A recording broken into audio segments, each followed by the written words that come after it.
The greatest factor in Wyatt Earp's career as a Western Marshal was his intelligence. He could shoot quick, but he could think faster. Earp was a rough and ready psychologist who studied his adversaries while other frontier marshals had no idea but to shoot them down.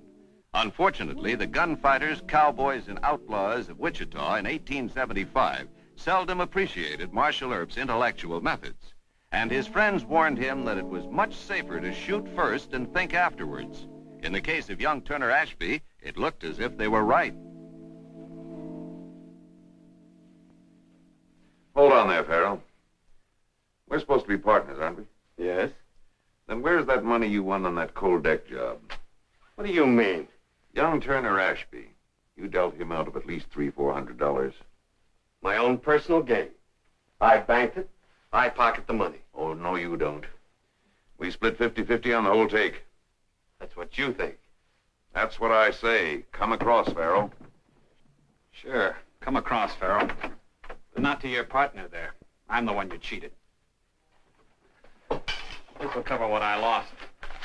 If it's more than enough, I'll mail you the difference. That settles our argument. But it doesn't settle the way you've been cheating me.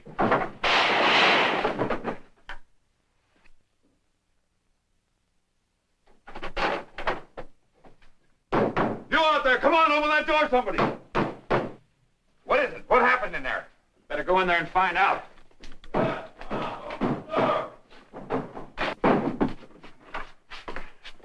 What happened? Ashby just shot Farrell Gillum. Get Marshal Earp.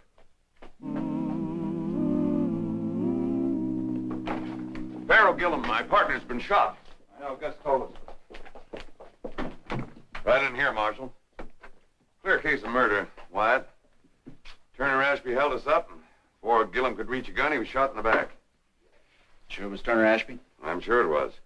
He lost some money to Gillum and came here to get it back. Then he jumped on a horse and beat it out of town.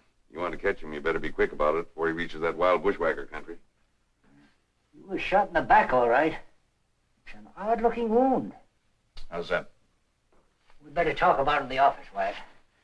The inquest will be held tomorrow, gentlemen. I'll have somebody pick him up. Keep everybody out of here.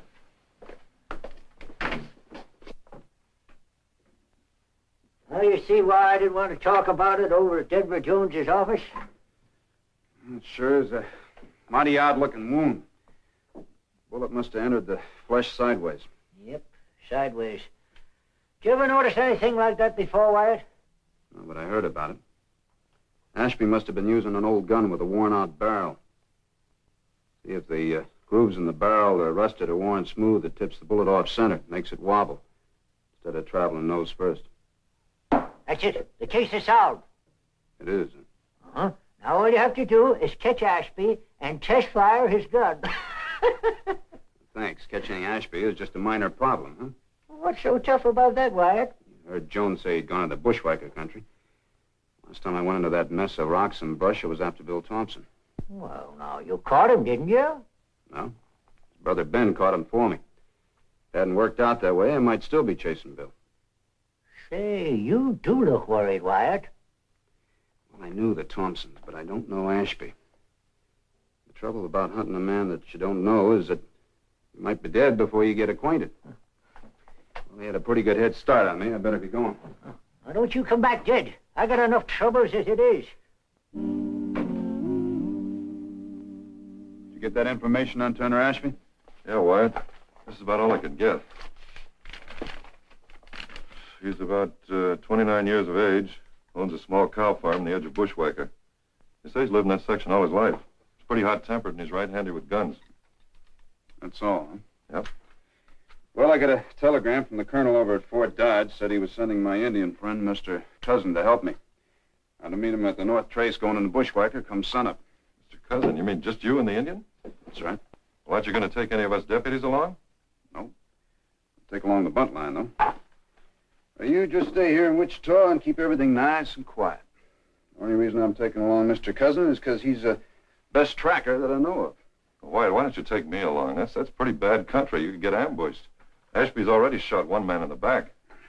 Your wife wants you to stay alive. Well, how are you going to get word to us if you need help? Well, Mr. Cousin We'll send up a smoke signal. Come on, give me a hand, will you? Right. I'll be honest with you, Ollie. The only reason I'm going in after Ashby is because it's just too dull and tame here in Wichita. Oh, the bushwhacker country is lonely and silent as a tune. It's an evil place for a man to face, and many have met their doom. Oh, the bushwhacker country is deadly as a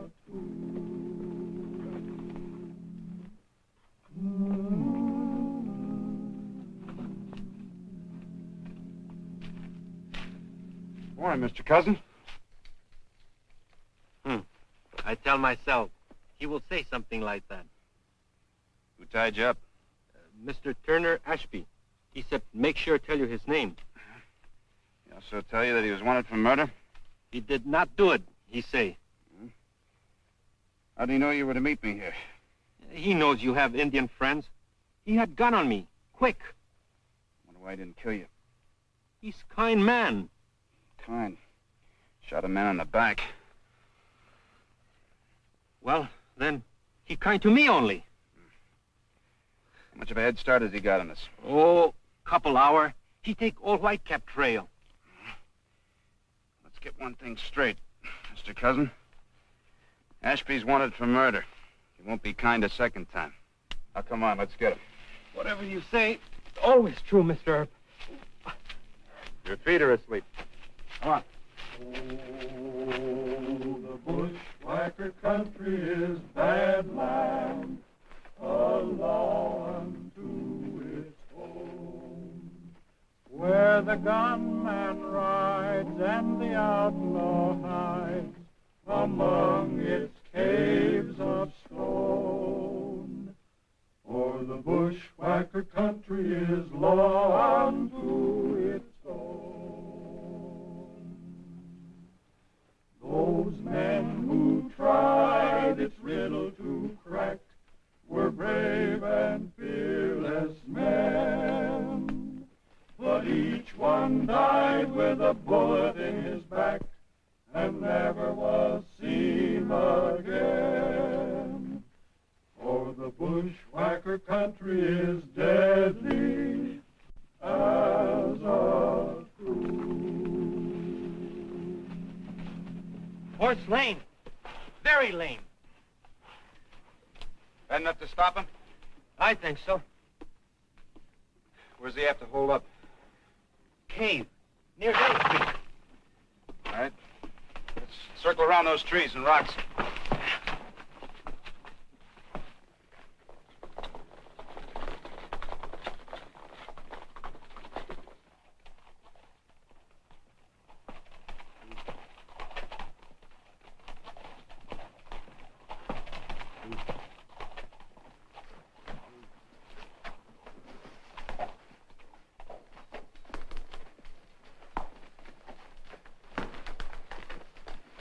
His horse.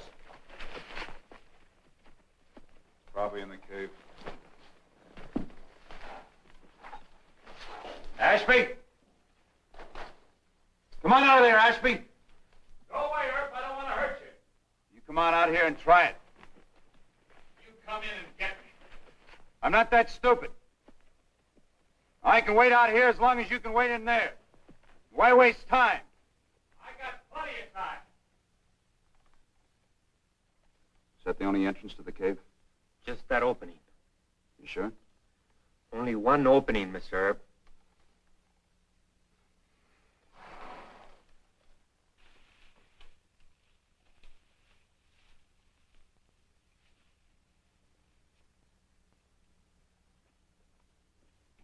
Ashby, I want to talk to you about that killing.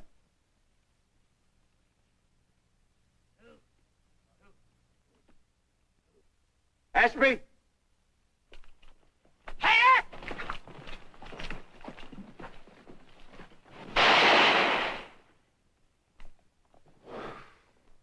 too great a range even for the bunt line. At least he knows we mean business. I'm big fool. No, it's my fault, Mr. Cousin. But I see only one opening. I did worse. I underestimated Ashby. I should have known he wouldn't go in there without having another way out. That bad man, he steal my horse. We'll get him. Come on, get up here with me. Come on. Hold on.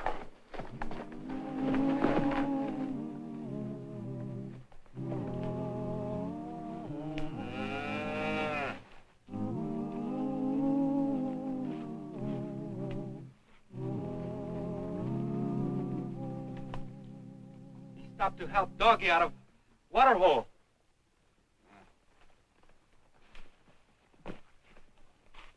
Think about this man. First, he's kind to me. He does not shoot me. Then he steal my horse. Now he's kind to Doggy. Well, never mind about that. Ashby's headed towards his home place. Can't run forever. Come on. Come on.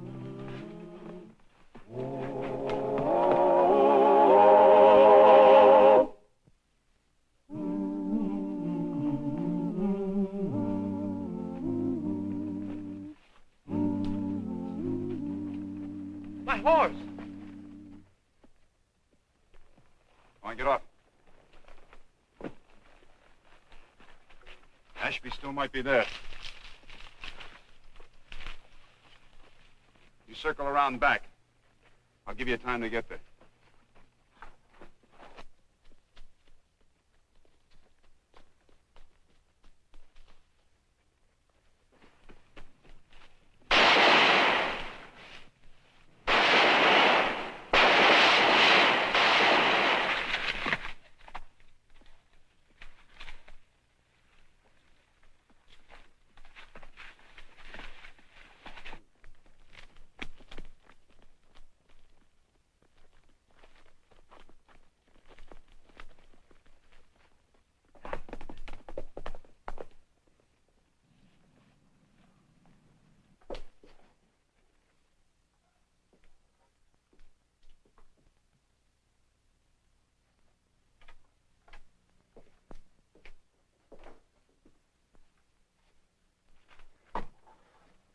Ashby ride his own horse into brush. Leaving me a note. Nice letter. Listen. Wyatt Earp, dear sir. You and your Indian friend go back to Wichita. I have plenty of good food and cartridges. If you stay in bushwhack, I'll have to kill you. Turner Ashby. Kind and thoughtful of him, huh? Man, give me back my horse. Sure. He shot at you, too. Bullet go high, though. Now, go on, finish it. You think I ought to let Turner go, huh? He let us go, Mr. Earp. He could kill us 3-4 times. From cave, from rock, from brush, from this house. Just wanted to let us get farther into bushwhacking. Maybe. You can stay here if you want. I'm going to go after him. Wait, my friend. This man know bushwhacker country more than me. You think we hunt him? We go after him, he be hunting us. All right, then. You stay here.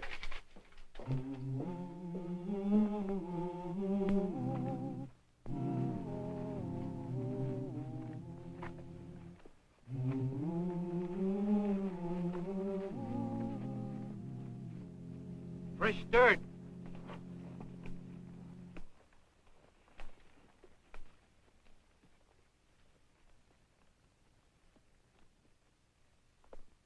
Man dismount here.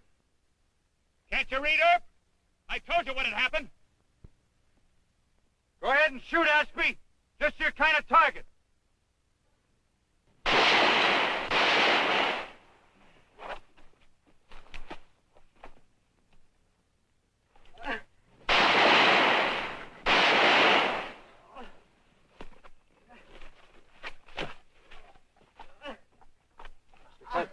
You hit? No. I think I break leg.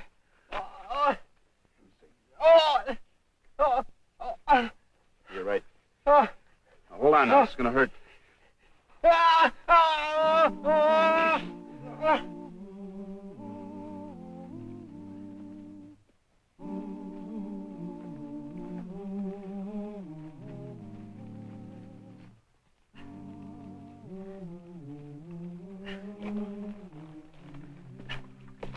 No, please. Ashby, catch us. Got to rest.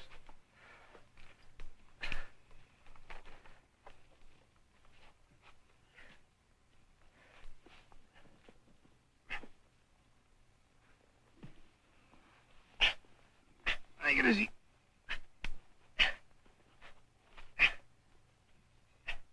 Oh. Watch. All right.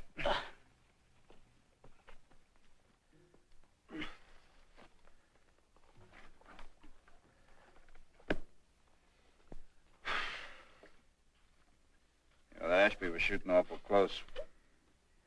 You reckon he missed us on purpose? I think he wants us to live. I wonder why. I do not know. He's part good and part bad man.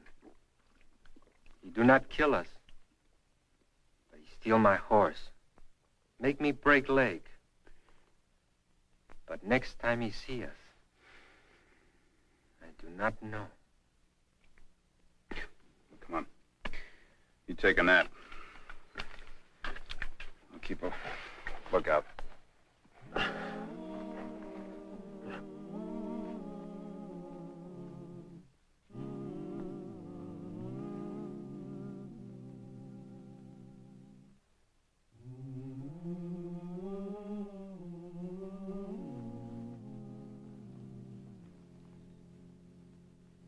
Hello, Ashby. Don't move.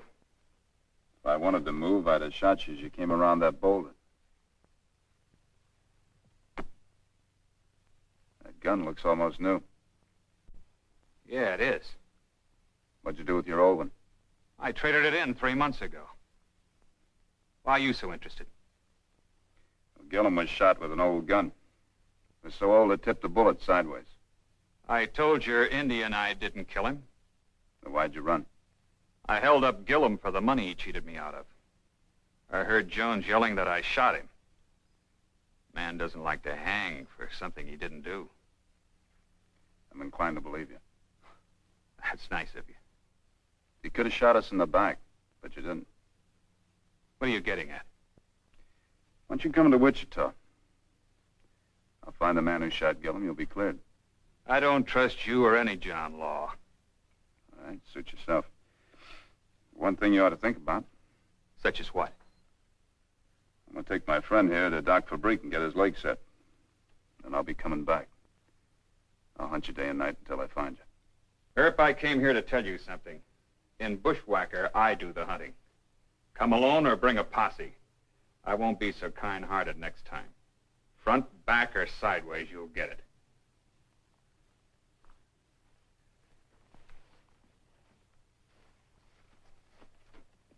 That man talked bad. Well, I'll tell you, Mr. Cousin.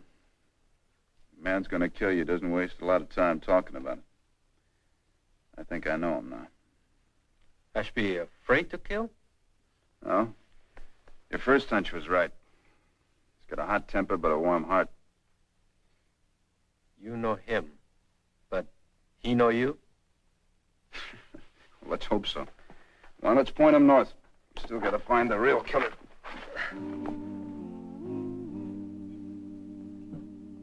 You sure that leg is set good and straight? Huh? You want to take over the operation? No, but I promised Mr. Cousin that he wouldn't limp. All you gotta do is find the fellow who shot Pharaoh Gillum. Leave the doctoring to me. Let the killer stew a while. You see your watch. 4:30. Gives me till 1 a.m. to take a nap. You tell Mr. Cousin that I got a room for him over at the hotel when he wakes up. What about my fee? It'll be $10. Let's see how good a job you did first. Mr. Cousin limps, you're going to pay the fee. 1 scalp. If I don't get my fee, you'll be limping. Let's have a nightcap, boss.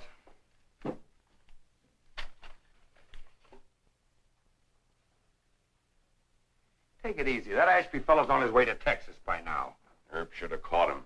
Our great marshal can't even arrest a crazy cow farmer. Sure, but that's tough going down on a bushwhacker. Well, they tell me that Marshal Earp's been... Don't make excuses for Wyatt Earp. You sleep upstairs tonight. Everything's locked up. All right. night, boss. Don't worry about it.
Yeah? Who is it?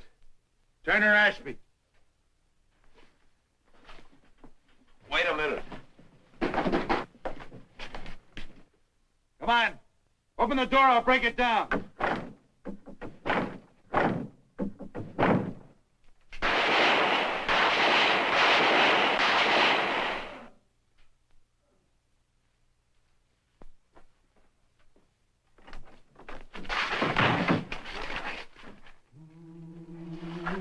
Nice old gun you got here, Mr. Jones. Come on.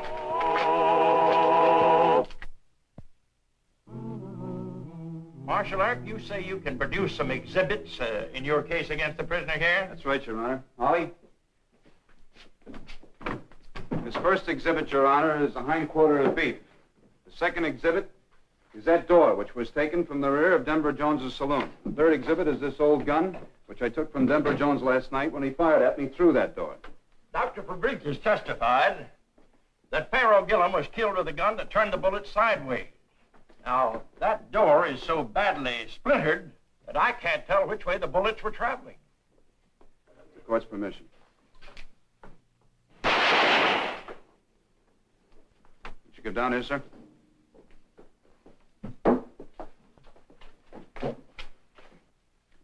A bullet spinning properly makes a round hole in flesh. As you can see, this one wobbled and entered sideways.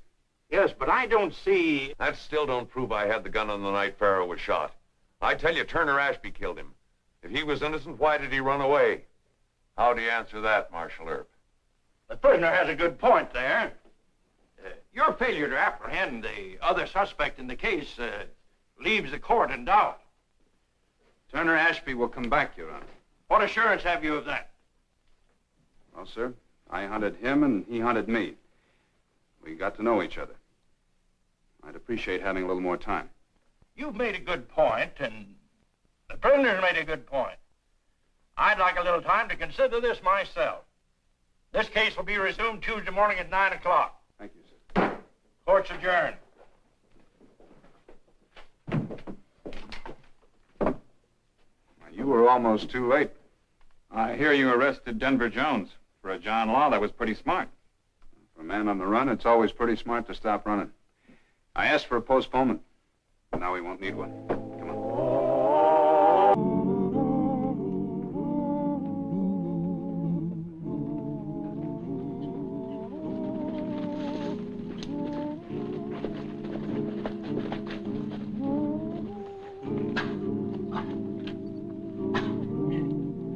On the western frontier of 1875, a tragic phase of lawlessness was the range war.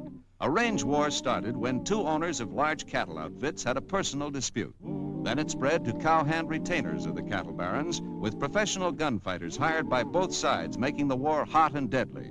Thus, when the Wades and the Fentresses invaded Wichita, Marshal Earp had no choice. He must break up the fight or the city streets would become their battleground, and every Wichita citizen might suffer the fate of the innocent bystander.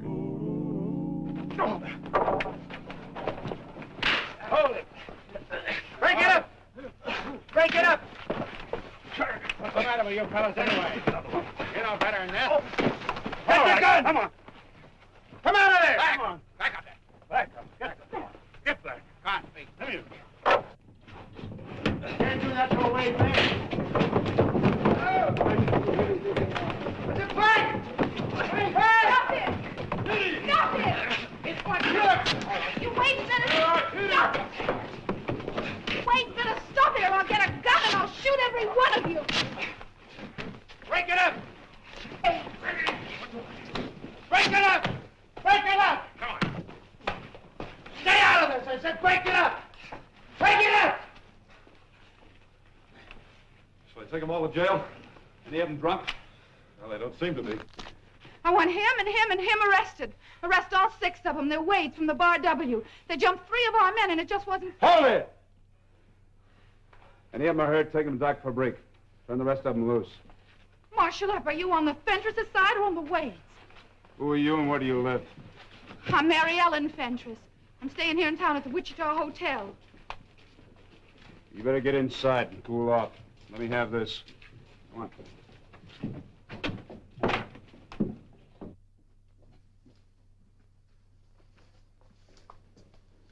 Now, you sit down and cool off.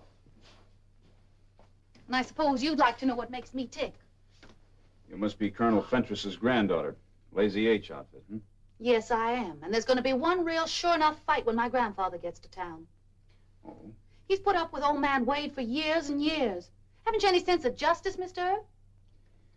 Well, there are always 2 sides to every argument, Miss Fentress.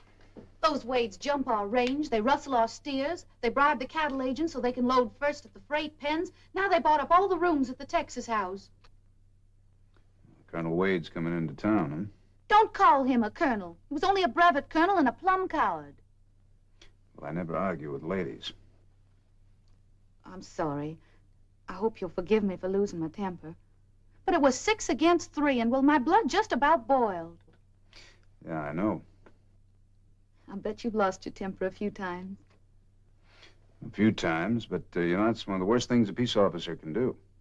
Peace. Can't be any now. The Wades are loading guns. They've come into town for the finish fight. Wyatt, we're going to need some more men. The Wade boys just went into the Texas house and cleaned the gun rack. You see? Where are the Fentress men? Well, Doc Fabrique's patching them up. All right, let's go down there. Just the 2 of us, Wyatt? That'll be plenty. We'll go in the back door. I'll go too. No, you stay here and start trying to act like a lady.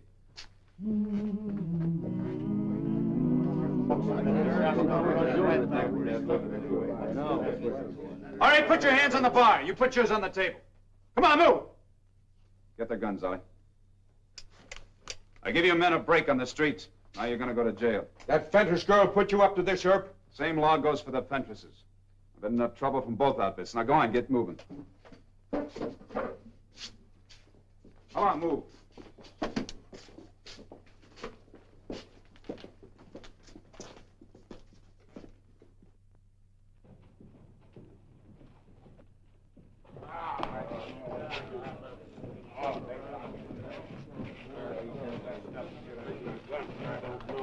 Come on, move. Hold it. Mary Allen said they beat up on 3 of our boys. Oh, you're Fentress men, huh? Well, climb down, both of you. Oh, sticking up for the Wades. Then climb down.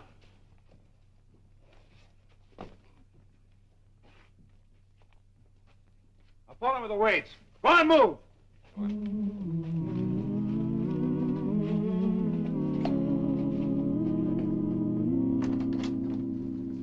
Marshal Earp, are you sure you haven't made some dreadful mistake? Mistake? Well, it was all right to arrest those Wade cowhands, but you arrested 2 of our men, too. Mr. Brodus here doesn't think it was quite legal. I'm John H. Brodus, attorney at law. Howdy. Miss Fentress, your men were arrested because they were drunk and wearing guns. They also told me that you incited them to get even with the Wades. Why, I never. All I did was tell them how the Wades beat up our boys. Now, all of this is a little irrelevant. Oh, it is, huh? Yes, it is. You know, ever since my arrival in Wichita, I've been quite concerned over your high-handed tactics, Mr. Earp. I've been retained by Miss Fentress here to see that her grandfather's employees are released immediately. You got a writ of habeas corpus? Not necessary, young man. All Miss Fentress need do is to tender bail money. I've got more than $100 right here in this purse. Now, don't bother. I intend to keep those prisoners for 24 hours. The law gives me that authority. Now, look, if the Wade and Fentress people aim to start a private war, they're not going to start it on the streets of Wichita. But you have no proof of And that. I don't waste any time on shysters, so you better get out of here. But you dare call me a shyster and a fool, and I told you to get out. I'm going to see Judge Jewett. Well, you do it. You'll find him right over at the courthouse. You know what's wrong with you? You're a girl. They've never been punched in the nose. Girls seldom are. So a few of them grow up to be spoiled brats. You're insulting. But perhaps you're not gentleman enough to know that. And you haven't got enough brains in your stupid little head to know what you're trying to start. A range war isn't romantic, Miss Fentress. You've seen a lot of men beaten. You want to see them killed, too? Yes, every one of those Wades. Oh. And where will you be? Wringing your hands in the parlor, I suppose. Sniffling about all the Fentress men that are killed. Well, you make me sick. Now, you get out of here, too. My grandfather will shoot you. He's got more brains than to try it. And you tell him for me, if he shows up in this town wearing a gun, he'll wind up in jail. I'll tell that to Wade, too. What did she do to rumple your... Forget it. How many deputies have we got? 7, counting me. All right, send 5 of them over to the Texas house. You tell them to arrest every Wade that shows in town wearing a gun. Yes, sir. I'm going over to the Wichita Hotel. I think Fentress will show up this afternoon. You and Paul join me over there later. Right.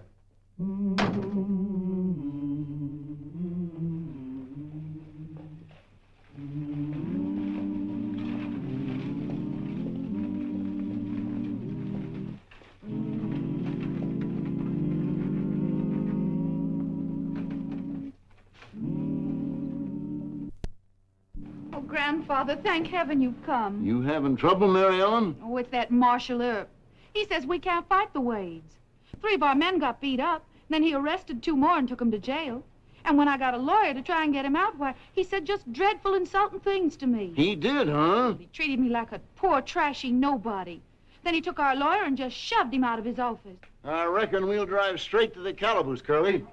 That Earp has needed a teaching for a good spell. Hold on, by Jove! You Colonel Fentress? Oh, I am, sir. Then you're under arrest, sir. Don't you dare try to You take stay me. out of this. She's been trying to start a free-for-all ever since this afternoon. And you think you can stop it? Well, if you and Colonel Wade haven't got enough sense to stop it yourself, then I'll have to do the job for you. The jail's right this way, sir. I won't be there long. No, you won't, Grandfather. Mr. Brodus is seeing the judge right now. And why don't you arrest Wade? I intend to, as soon as he shows in town. It's too bad I can't arrest you, too. Now, let's get going. Don't worry, honey. He'll pay for this.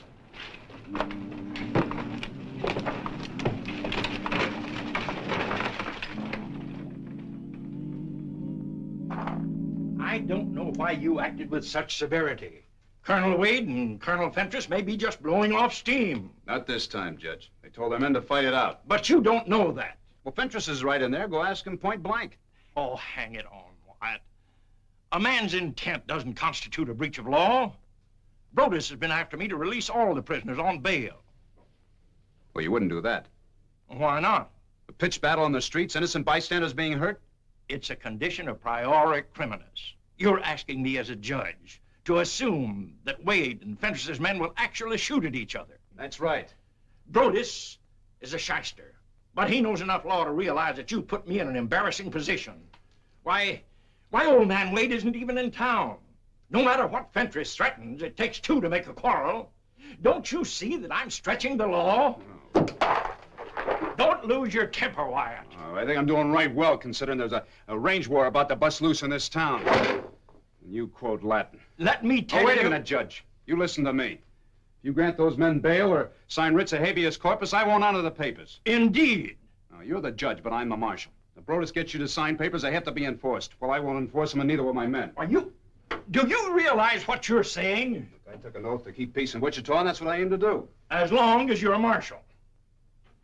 Well, sir, in order to remove me, you have to have a trial. Mayor Hope is out of town, so you can't fire me. Wyatt, don't fuck. Excuse me, Wyatt. Old man Wade just got in. Where is he? Sitting over the lobby of the Texas house, and he's just loaded with shooting iron. We didn't want to tackle him without you knowing about it. Looks like a gunfight. Wade is right peaceful, isn't he? Well, maybe you better come along and find out what his priority criminis condition is for yourself. No. If he refuses to surrender his weapons, you arrest him. Thank you. I will.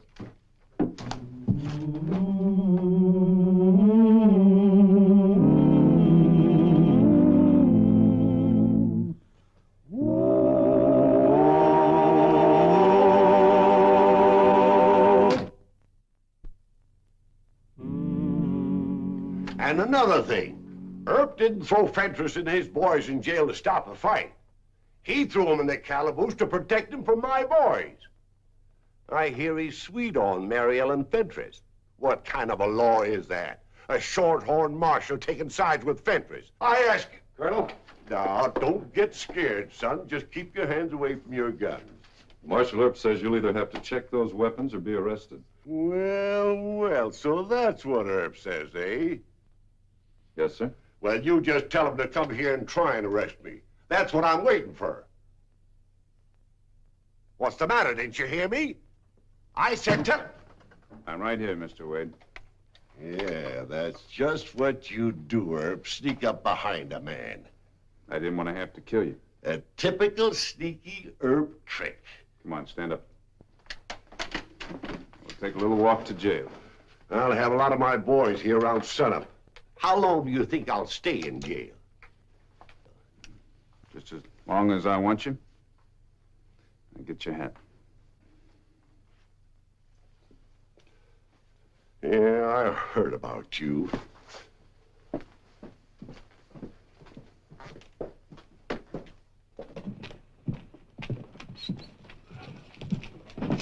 Well, I declare. It's Brevet Colonel Yellow Jack Wade. You just better stay in jail if you know what's good for you. Let's go. Marshal Earp, please. I was wrong. You did arrest Colonel Wade. I'd mighty well like to apologize. All right. Please. Can't we be friends? Why? Well, I just might be able to persuade Grandfather to call off the fight. Why would you do that?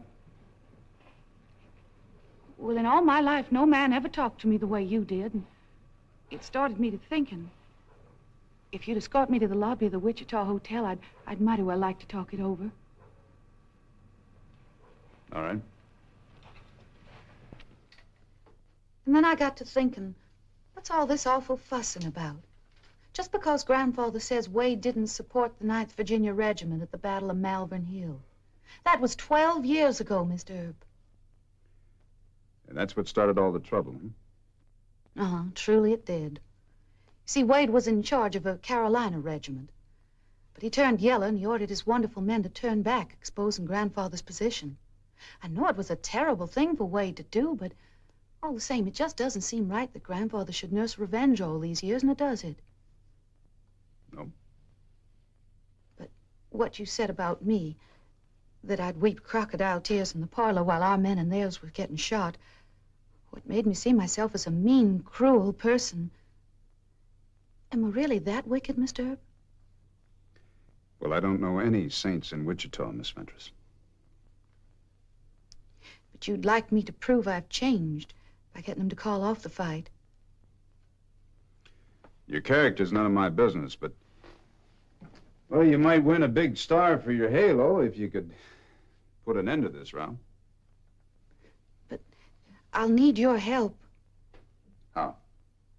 Well, just getting Grandfather to call off the war wouldn't settle it. You'd have to agree to let him and his men out of jail. And hold the Wades, hmm? Uh-huh. That'd give us time to get out of town. Everybody'd have a chance to cool off. All right. You and I'll have a little talk with Colonel Fentress. And if things work out peaceable, we'll be friends? Hmm? Oh, that's right fine of you, Mr. Earp. You know, you're the first man that ever told me the truth about myself. Yeah, well, let's go find out what your grandfather has to say.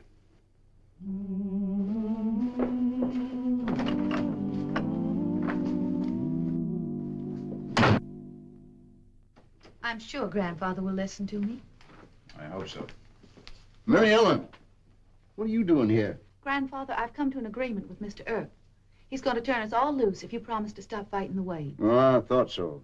Earp is a good-looking scamp, and he's turned your head. Grandfather, how can you say such a thing? Forget it, Miss Fentress. Colonel's determined to have a war. I make no deal with you, Earp. I don't have to. No? Brothers has telegraphed the governor, and the governor is a personal friend of mine. Grandfather, I'd given... Mind your manners, Mary Ellen. No lady would associate with a fellow like Earp. You go along back to the hotel. Immediately. You and that small-town judge will soon be out of jobs. Paul, send Colonel Wade in here. I'm going to make you the same offer I made to Fentress. I'll keep him and his men in jail here for a while and let your crowd go free, if you'll promise to get out of town. And make peace, I suppose. I don't care what you and Fentress do outside the city limits. But I'm not going to have any gunfire in the streets of Wichita. You're bluffing with a poor hand, Earp. A pair of deuces. Oh, I am, huh? Yes, you are. Of course, Fentress wired the governor and we'll be out of here by morning. And so will you, Sonny.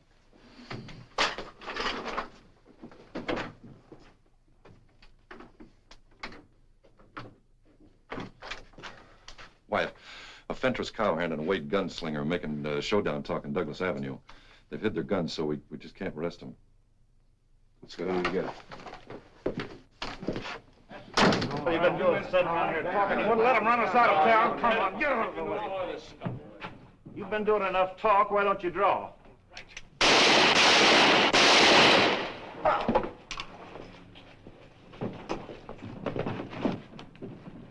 This one's dead. This one's still breathing.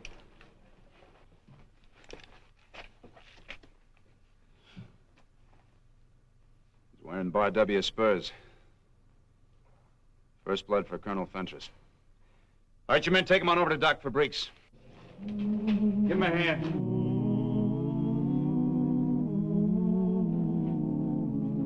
Lift them careful.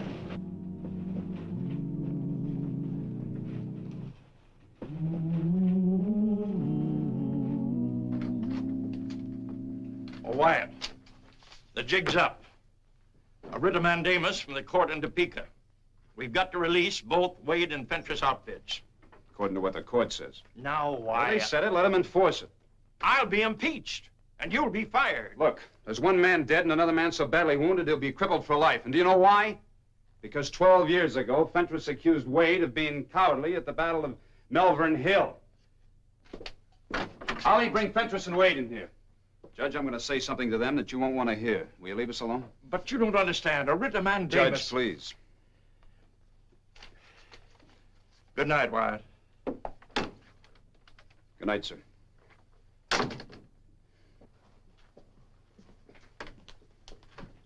Have a seat, gentlemen. Thank you, sir.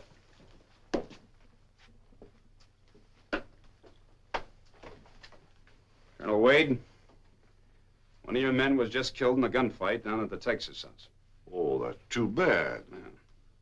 Colonel Fentress, your man was shot up so badly he'll be crippled for life. I'm sorry to hear that. No, neither one of you cares a hoot. They're both just nobodies in your own private little war. All right, gentlemen. Come morning, you'll have your own little private war and your own little private battlefield. Battlefield? What do you mean? I mean that you and Colonel Fentress are going to fight the next battle all by yourselves. These are your guns. You suggesting a duel, sir? I don't care what you call it. But tomorrow morning, my men and I are going to take you to Denby's horse barn. There's nice thick walls so that no innocent bystander can get hurt. This is your fight, isn't it? Yes. Of course. Well, then I assume you have no objection to fighting it out personally. Or would you rather have it fought by boys who never even saw Malvern Hill? No. I'm ready. So am I. Good. I just hope you're both as brave as your hired hands. Oh, and don't worry. If either of you is killed, your great attorney, Mr. Brodus, can appeal it to the Supreme Court. Have a good night's rest, gentlemen. Good night.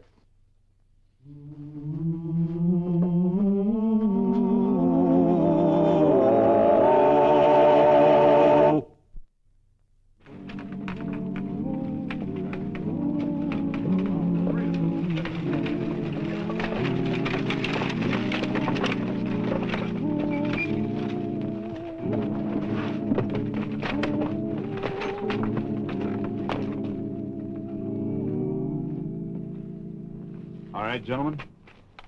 Here are your guns. There are 3 bullets in each. Check the cylinders. Now, Ollie will open the door. You walk in side by side. Then you'll make your own arrangements as to when to start the fight and the distance between you. You understand? Any time, gentlemen.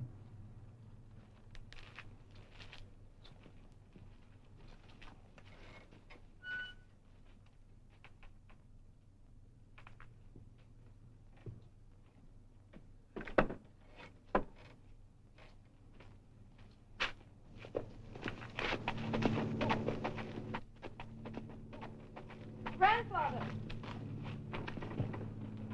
Where's my grandfather? Take it easy. Your grandfather and Colonel Wade went inside the barn to shoot it out. Are you mad? He's an old man. He doesn't see very well. He's no older than Wade. But he'll be killed.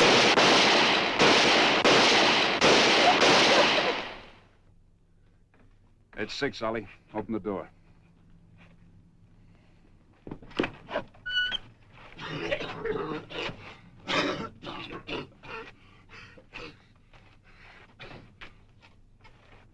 My grandfather, you killed him.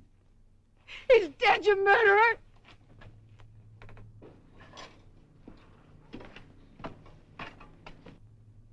Grandfather! Grandfather, thank heaven. I'm all right, honey. Wretched bad shooting. Take him to Doc for Breeks. I hate you. Oh, there, Mary Ellen. The war's over. Jack and I decided we've had enough. Come on, Jack.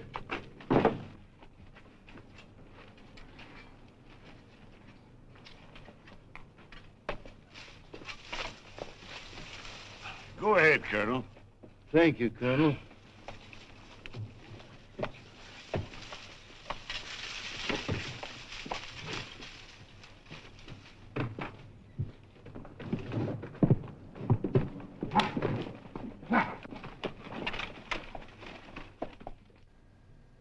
I'm sorry. I lost my temper. I lost my temper, too, but I'm not sorry. Just for once, the old fools who started a range war had to fight it out themselves. Please. Can't we be friends, Mr. The war's over for you, too, huh? You know, the courts are not going to like any of this. Would it be all right if I sort of fell in love with you? Nope. I'm under a writ of mandamus. A writ of... What's that? Well, that means I can't get married for years and years.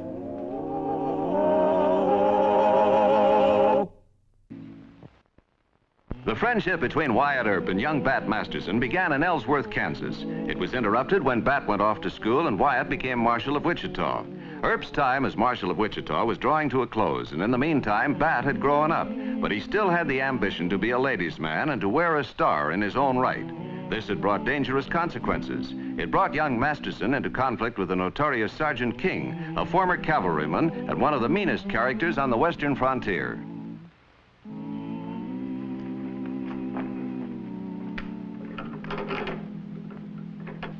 And now I'll show you how to put some English on the cue ball. English? Yeah. Now watch. You hit the ball just a little off center, like this. Now here's another little trick. Now this time... Hello, Amy. No, it was a kid. I'm Bat Masterson. Who are you? He's Sergeant King. Amy's my girl. Or perhaps you didn't know that. Look, please, Bat doesn't want any Shut up. trouble. I'll let it pass this time, Sonny. But if I catch you sparking around her again, I'll... Look, you don't own Amy. And you don't boss me. No? No. Help, please. The sergeant's got a gun. Oh, you baby-faced little squirt, you... Sergeant! Well, well, if it isn't the captain. Get out of here, King. I mean it. You can't order me around. I'm not in the Army no more. Look, just let me get my guns and... No!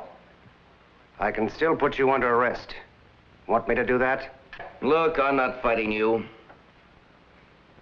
The next time I catch you with Amy, I'll gun you. Now get out.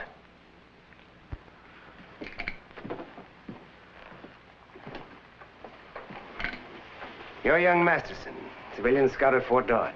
Yes, sir? Does your friend Wyatt Earp know you're tangling with gunfighters like King? No, sir, but I'm not scared of them. Sonny, he'd have killed you. Next time, I might not be on hand. Oh, Bat. Now, don't you worry about me, honey. Marshal Earp? Oh, Captain. It's been a long time. And now time is short. I have to join my patrol. When did you last hear from Bat Masterson? Bat? Oh, it's been about 4 months. He wrote me from school in Topeka. He's not in school now. He signed on with the Army as a scout. Fine. Promised me he'd stay in school. I think he got a little too big for the other boys. But you've heard of one of my former non-coms, Sergeant King. Oh, yeah. Well, Bat's picked himself a fight with King over some girl at a roadhouse near Dodge City. Well, he's in trouble. Masterson wouldn't stand a chance with King in gunplay. No. I better ride over to Dodge and have a talk with Bat. Good. That's a big load off my mind. You'll find him at Regan's Roadhouse outside Dodge. Oh, it's mighty nice of you to pass the word, Captain. Well, I haven't forgotten how you helped us out with the Daggett gang in Oklahoma Territory. Now, watch yourself, Mr. Earp. King's bad medicine. No, I'll be real careful, Captain. Thanks again.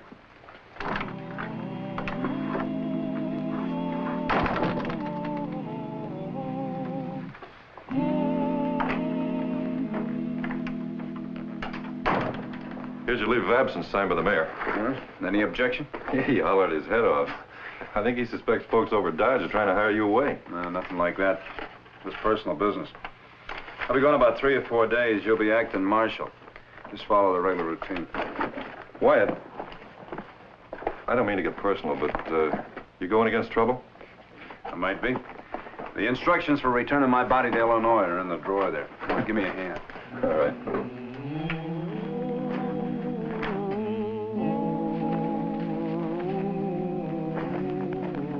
Amy! Amy! What's the matter? You look worried. I am. Is Sergeant King after you? Well, he better not be. Oh, now, honey, you promise not to bother yourself about that fella. He's jealous, that's all. He thinks he's a lady killer. He's a man killer, Bat. Ah, forget about King. I'm hungry and it's time to eat. And the Army wants me to go north and be a scout with General Custer. He's going to put old Sitting Bull in the sack next spring. Nah, but I'm going to stick around Dodge. Get me a job as a deputy marshal. Well, would that pay more than scouting for the Army? Oh, 2 or 3 times the money. Let's see, I'll get my share of all the fines. And counting what I'll win gambling, well, I'll make my pile so quick we can get married. I haven't said yes. And I wouldn't ask you, Amy. Not until I can give you pretty clothes and a living with some style to it. Oh, you talk real sweet, honey. But I still think you should stay with the Army. Why? Well, because it's safer. You got the whole government on your side. Now, there you go again, worrying about me. Well, I know it hurts your feelings when I say it, but you're still a kid. And you're so old. Well, I'm older than you are, and I've learned enough to know that... Who's a stranger? It's Wyatt Earp. Hello, Mr. Earp. Mr. Masterson? I meant to write you, but things move so fast I never got around to it. You on your way to Dodge? No. Who's the young lady? Oh, excuse me. Miss Amy Pelton, this is Mr. Earp. As good a friend as I ever had. Well, I guess heaven must have sent you. I've been so worried I was on the verge of writing you myself. Now, Amy, I don't... Would you talk to him? See if you can talk some sense into his stubborn head? Well, I'll just be in the way. Excuse me. I just couldn't stay in school. They had something called algebra. It's tougher than going against sawed-off shotguns, so I left. Yeah, well, let's talk outside. Yes.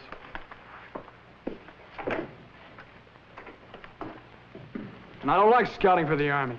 I want to start. I am to be a deputy marshal in Dodge. Well, there's nothing wrong with that, Mr. Masterson.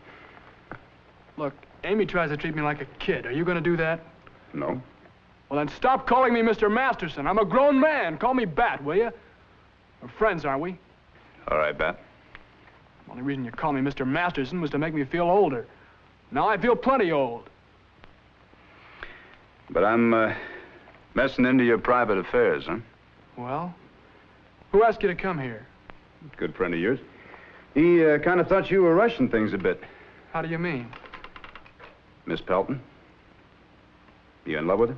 Yes, I am. Aim to marry her? That's right. Just as soon as I get me a deputy marshal's job in Dodge. What seems to be the hang-up there? New mayor. Fellow by the name of Hoover. Says he wants men with more experience. I told him I used to help you in Ellsworth. What did he say to that? Said if you'd recommend me, I could have the job. But I don't guess you'd do that, huh? No. Not yet a while. Not yet a while. It's always not yet a while, isn't it? With you, with Amy, with all of them. I'm gonna ride to the next saloon and get drunk.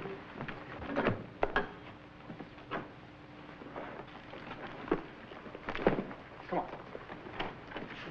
Dad? Dad, stop. Come back.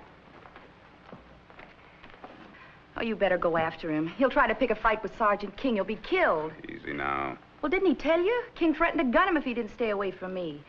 And King will do it. He's a terrible man. He's not going after King. Told me he was going to ride over to the next saloon and get himself drunk. Oh, well, he won't. What makes you so sure? Well, that's one thing you taught him not to do. He was just trying to worry you. I tried to teach him a few other things, too. Yes, I know. About women. He told me. Offhand, I imagine Bat can be quite a bit of trouble. Well, he is. Sergeant King was after me, and well... Used Bat to discourage King, huh? Yeah, I guess I did. Look, I know it's awful rough out here for a girl, but still... You think I should have picked on an older man? Well, all right. You be my hero. You see? Fellow won't stick up for a girl unless he really likes her. And Bat really likes me. And besides... Come on inside. No, you go on in. Hold it, Amy. Where's Masterson? He's not here. That's right. You're both lying. Your name, King? Now, who are you? Earp. Wyatt Earp, Wichita. Miss Pelton and I don't like to be called liars. Now, you get on your horse and get out of here. You can't wet nurse that kid forever. He keeps away from her, or I'll kill him.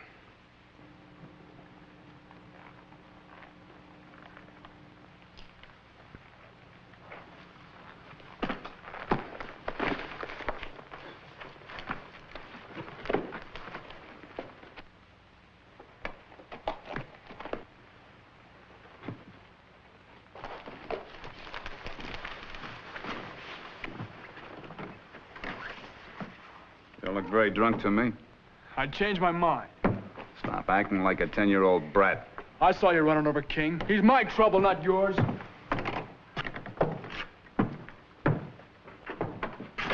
Look, quit following me, will you? I don't want to talk about it. I'm your friend, remember? Yeah, my friend. Playing a big hero. My wet nurse. That's what King called you, my wet nurse. Maybe you need one. Yeah, well, you'll see if I do. And so will King. The worst thing that could have happened. The very worst. Is it? Yes. A man fights his own fight. He doesn't let a friend fight it for him. No, I don't want any. I got back just when you were taking his gun away. 1 minute sooner and I could have faced him on my own. No, you couldn't. Oh, you mean you wouldn't have let me? Look, Mr. Earp, can't you see you've got to let me? King said it when he said you can't wet nurse me forever. Look, I want you to live a while. I can take King in a gunfight. Now, don't be foolish. He's put 9 men in Boot Hill. Oh, drunks, bragging cowhands. A couple of scared rabbits that didn't dare shoot back. Gosh, Mr. Earp, I thought you had more confidence in me with a gun. That gunfighting isn't target practice. Well, there's got to be a first time for every man. All right, and wait until you're a man. Mr. Earp, I'm past 21 years old. It's been a long time since Ellsworth. Look, all you want to do is show off in front of Amy. You want to impress her. No, I don't. Yes, you do. And I got to tell you something. I had a long talk with Amy, and she's not that much in love with you. What'd she say? Well, she doesn't like Mr. King either. You just happen to show up conveniently. Well, I don't believe that. I'll go soak your head in a tub. Cool off. I'll be downstairs waiting. If you get sense back, I'll talk to you.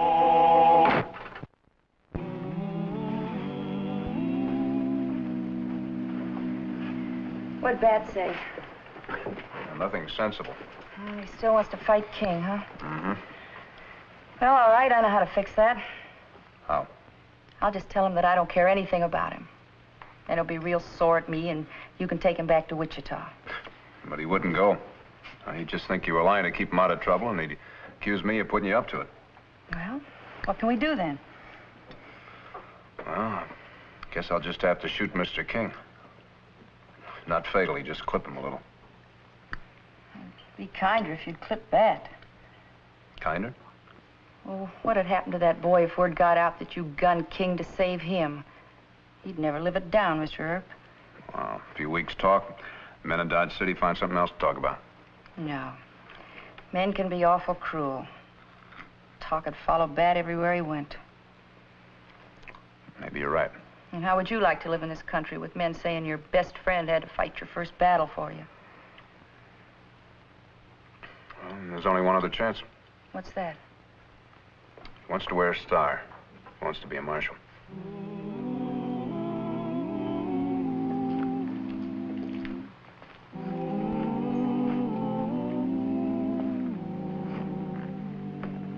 Traveling? That's right. Dodge City. I'm disappointed. Oh, sure. I was just out there walking a little bit. Thinking about what you said this afternoon about the deputy marshal job. Yeah? I can't very well recommend you for Dodge because I don't know what their plans are there. How about working in Wichita for me? No, thanks. Make you full deputy. Well, can you hold the place open? For how long? Until I've had my fight with King. Might take a day or so for him and me to get together. He moves around different places and... I give up. Sorry we can't agree, Mr. Earp. But a man's got to do the way he thinks is right. Yeah. Well, I reckon this will be the last time.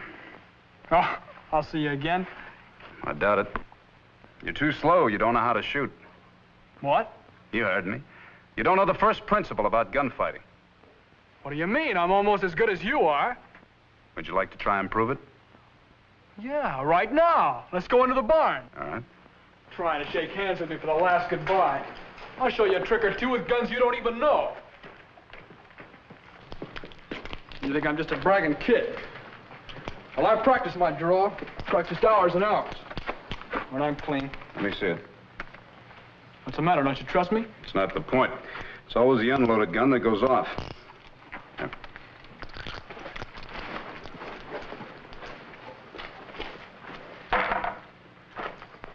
All right, anytime you're ready. Oh, wait a minute. You're too far away. King will move in close on you to make sure. Come on. That's it. Hold it right there. All right. Draw. Hold it. Now, you see, you lost a lot of time reaching up for him. Now, you lower your gun belt until the grips just touch the palm of your hand as they hang naturally. That's it. Now, we'll try it again. This time I'll stay close to you so I can see what you're doing. You ready? Yeah. Keep your hands down. Well, that's pretty good. If I'd have missed you or hadn't hit you in a vital spot, you could have gotten a shot off at me. Well, I didn't claim to be as fast. I said almost as fast. You're plenty fast enough, but you telegraph. Telegraph? Mm-hmm. A gunfighter who hasn't had too much experience usually starts the draw with his eyes. He either blinks them or narrows them and lets the order that his brain has given to his hand show in his face. And the shoulder muscles tense, and his hand usually just makes a little move to get closer to that gun grip. You mean I did all those things? Well, any one of them would be just enough to give King a tenth of a second on you. But your main fault is that you're watching my hand. Well, aren't you supposed to watch to make sure the other man is really going to draw? Well, don't you worry about King. He'll draw. Now, you never mind his hand. You just keep your eye on the spot you want your bullet to go. Now, where do you want to shoot King? Well, just shoot him. I hadn't thought about exactly where. I guess I'll hit him in the shoulder. That's what you do. But just where in the shoulder? Well, right here. No. No, a shoulder shot is aimed just a hand's length. Right here, from the breastbone. You hit just below the collarbone. Now, the bullet paralyzes the brachial plexus nerve. The impact spins your man off balance, and he falls. Yeah, but what if King draws with the other hand? Well, you got to take care of that, too. Load your gun.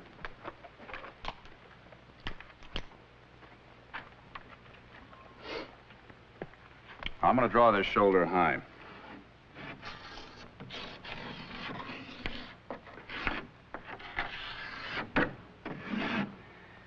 Now, this is the area for the cripple shot. Right there. Now, miss to the left, you'd either get the throat or you get the heart. Miss to the right, you'd miss clean. Now, remember, the moment you see King, you draw. One flash of recognition, and your eyes steady on this circle. Now, as soon as you see this spot, your hand moves, but not until. Now, your eyes stay focused on this circle as the gun sight comes up. Now, the instant that gun sight reaches the lower point of this circle, you fire. But you wait for the gun sight, you understand? Come on. Now, this is about the right distance. A little closer. That's it. Now, you keep your eyes on the circle at all times, and you face your target squarely. Let your arms hang down naturally to the side. All right, it's King. Well, you didn't wait for your gun sight, and you didn't take time to draw. Now, let's try it again. Now, take your time. It's important to draw fast and get off the first shot, but it's much more important to have your bullet go where you want it to go. All right? Draw. Well, that's better. You got him close to the heart that time. You satisfied? No. I want to hit where I aim. Look, Bat, why don't you forget Amy and King and come back to Wichita with me, huh? I thought we were talking about gunfighting. Now, is there anything else I ought to know? Yeah, there's plenty more you ought to know. We'll have another session tomorrow. In the meantime, you just practice what I taught you. All right.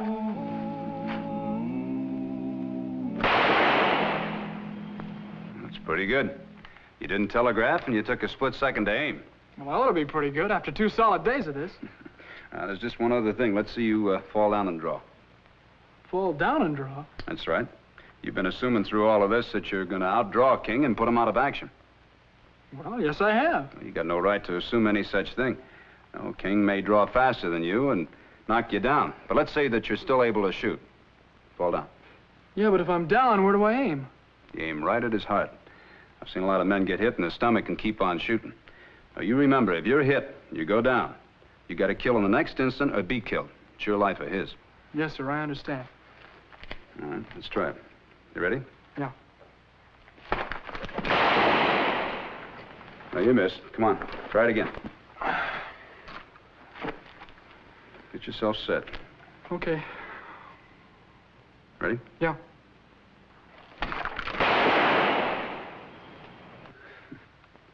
That's good.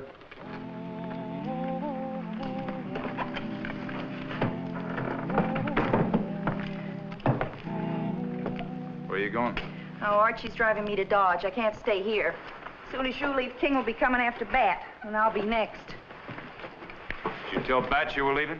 No, I hate goodbyes. You explain it. Come on, Archie.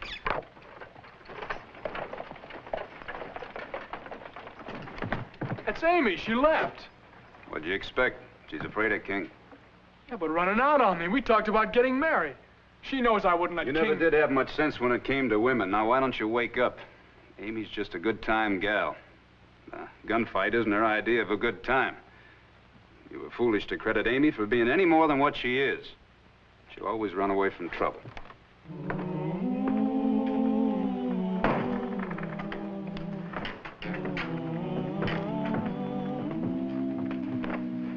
You sure you don't want me to stick around till our friend Sergeant King shows up again? No, I don't. School's out. Probably haven't learned a thing. Well, if I haven't, that's my funeral. I still think you ought to come to Wichita with me. That tame old town? You should be ashamed to stay there. Oh? Yeah, but you'll get fed up with Wichita. You'll come to Dodge. That's where all the excitement's going to be. Well, maybe I'm too old. Oh, yeah. Can I hold a stirrup for you? You just remember one thing your old man Earp taught you. You draw fast, but you aim slow. Yeah, I know it all by heart. Now get going, will you? Good luck.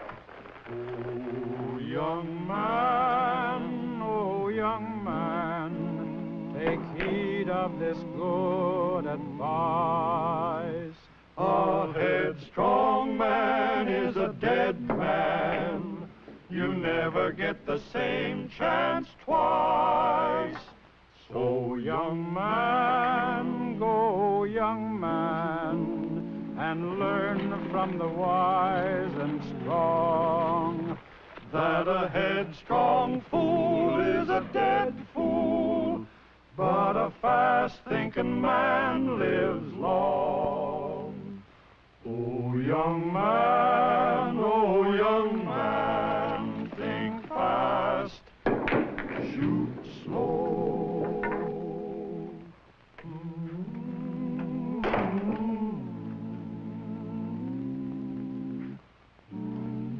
Where's Amy? Not here. But you're here.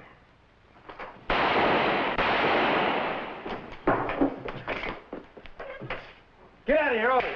Go on, get out.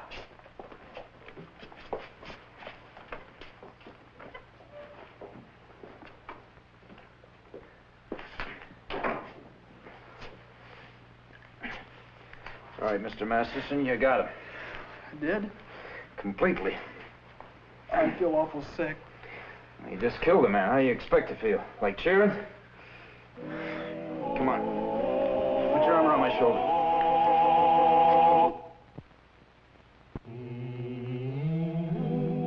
Will we be able to travel, Doc? Good. I want to take him to his folks. No. I still want to be a Martian. Now, look, that leg's got a long time to go before it's going to be well. It's going to be months before you're going to be able to walk. When you are able to, I want your first job as deputy to be with me. You mean I made it? Mm-hmm. You made it. Marshal Wyatt Earp had to deal with the women of the frontier as well as the men. Most of the women he met in Dodge City were realists. They knew that life was rough and men were often violent. But the 70s were a sentimental decade in American history, and Myra Malone was a sentimentalist. Dodge City called her the Wicked Widow, but it was her sentimentality, not her wickedness, which made her a deadly peril to Marshal Earp. That's the second time this week that's happened. Both of them got slugged or shot near the widow's house. Yeah. Well, the real trouble is that none of them even admit that they know Mrs. Malone. Oh, they knew her all right, Wyatt. You asked me, they were sparking her. Yeah, but we got no proof. Guess I'll have to go down there and ask some nosy questions. Well, take me along. Marshal Earp? Well? Could I talk to you alone? Well, who are you? Sorry, I'm Ted Stiles. I own the Bar J spread.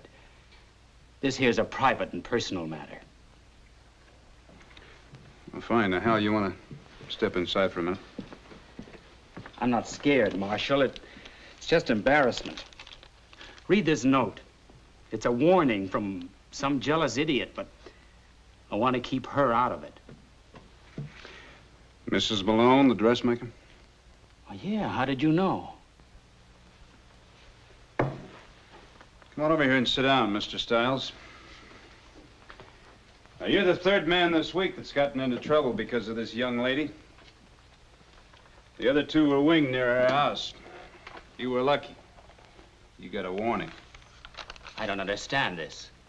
Myra, Mrs. Malone said nothing to me about... I can't believe it. She's not that sort at all. She's not, huh? Mr. Earp, I've asked her to marry me. She can explain. Just a minute. Now, Mrs. Malone may be entirely innocent. What about those two men that got shot near her house?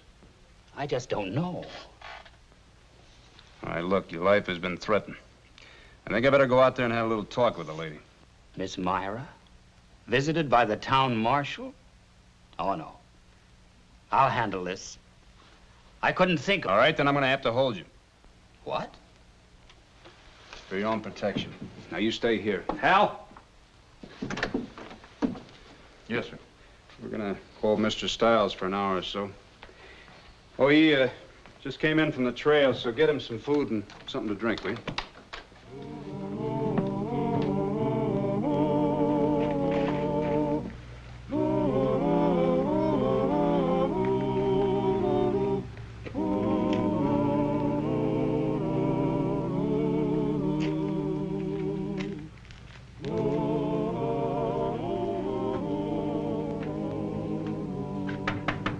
Marshal Earp. Anyone in the kitchen? No, they all left. It's safe to open up. I don't see why you're bothering us. Nettie? Yes'm. Excuse me. Take a chair, Mr. Earp. I'll be with you in a moment. Thanks. But this isn't exactly a social call. You might pass the word that I wouldn't like getting shot at. Now, really. You think I had anything to do with those incidents? Well, do you? I don't know. Do you know Mr. Ted Stiles? Ted, has anything happened to... That's just a cheap John Law trick. Mr. Stiles received an anonymous note warning him that he'd be killed if he saw you again. And he showed it to you. Well, tell him not to worry. I've got to finish this before bedtime, so if you'll excuse me. No, I won't excuse you. What? Mr. Stiles looks to me like an honest young cattleman. I don't want anything to happen to him while he's in Dodge. But I told you... All right. I'm a dressmaker and a widow. That makes me a suspect. I'm probably wicked and an outlaw. I didn't say that, Mrs. Malone. But that's what you think, isn't it? Got a nice little house here. I'd like to see the rest of it. Certainly not. Why not? You have to have a search warrant. You know that. Now, I'm very busy. I'll have to ask you to leave. There's one thing that you ought to know. If anything should happen to Mr. Stiles, there's going to be a search warrant. I like Ted. Where is he? He's down at the jail. But I'm going to have to turn him loose. Now, your helper, Miss Nettie, I've seen her picture on a wanted poster. Isn't she Tobe Larson's girl? More John Law talk. Good night. Good night.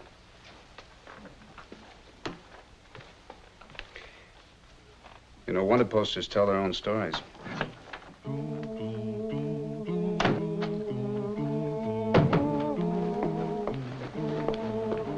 Nettie!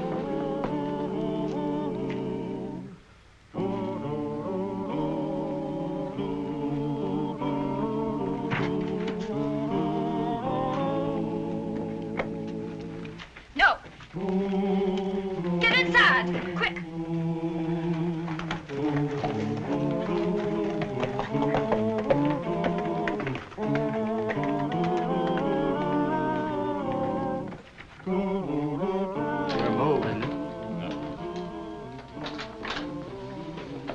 What's wrong? Did Myra... Nothing happened. Miss Myra said for you not to worry. I'm released? That's right. Thanks. You got a question? Yes, sir. Miss Myra ever tell you what she was doing here in Dodge or where she came from? She told me everything. In confidence. Oh. Well, it's your problem. Thanks again. Be seeing you.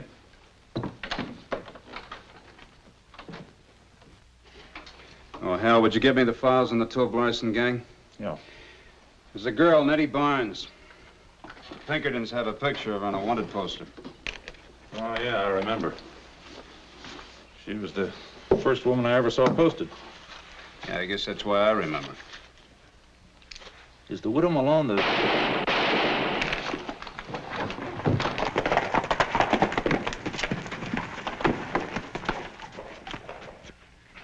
Two riders went down Front Street. Here, let me do that. Come on, sit over here. Did you know those two men? Never saw him in my life. What's my problem now? You don't blame her. Mr. Stiles, I try not to go off half-cocked. Come on, I'll get you to the doctor. The gal got out of town, Wyatt. Yeah, I figured that. Al, I'll need you and two other deputies. Come first light in the morning. Got to execute a search warrant.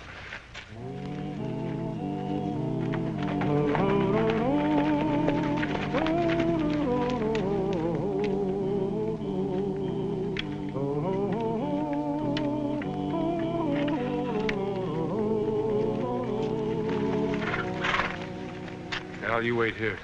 This is the first interesting job we've had in a long time, so why wait here, huh? Just be careful you don't get yourself plugged from the window. Hold your temper now. You can't let him search the house. I won't.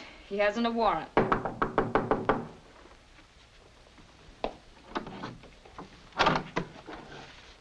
Good morning, Mrs. Malone. I've got a warrant to search your house. Let's be sure. He can't search my room. Now, take it easy, Miss Barnes.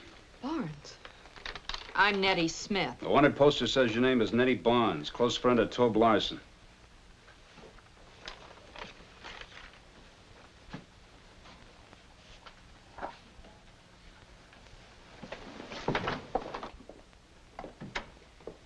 You can holster that gun, Mr. Earp. Well, Ted Stiles didn't have a gun last night. He still got his hand busted up with a bullet. That couldn't happen. They promised Myra, me. don't tell him anything.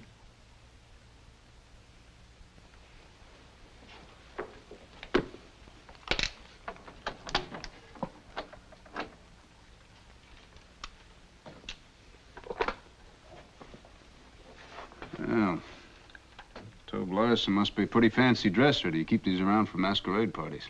Having male garments ain't a crime. That'll do, Nettie. My room is next door. I suppose you want to search it, too. Yes, ma'am. This way, Mr. Earp. Nettie, clean up this truck and make that bed.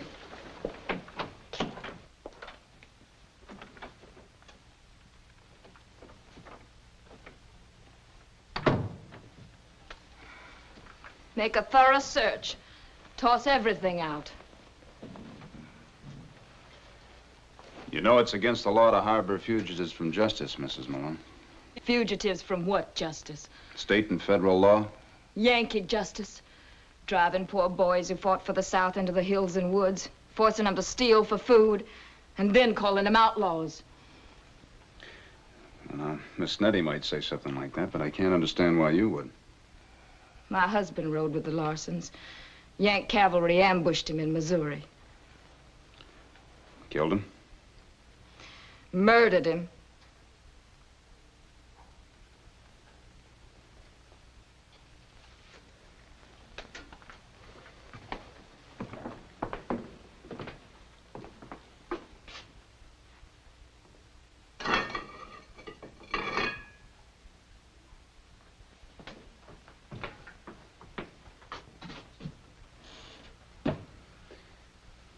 That's where your guests sleep, huh? You prove it. Well, I don't have to prove it, Mrs. Malone. Nettie's a fugitive. You're harboring her. I could arrest you both. Why don't you? Because I like Ted Stiles. He thinks he'd like to marry you. Now, how do you feel about it? I'm loyal. Loyal? Mr. Larson, the man you call an outlaw, took care of things when my husband was murdered. He gave him money to rent this house. Mr. Larson and his boys are real gentlemen. I explained all this to Ted. You mean you turned down an honest man to run a hideout for Larson? Myra, get down. Don't move, Johnny Law. Don't be stupid. He's got deputies outside. I'll take that. Miss Nettie, you can start packing. Tobe and the boys will let us know when to move. Look, you got a little common sense left. I'm trying to give you a break. This hideout's no good now. We'll leave. That's right. Are you going to keep your deputies watching us? No. Mr. Larson might misunderstand. Don't you trust a gentleman like Mr. Larson to trust you too far. Good day, Miss Mara.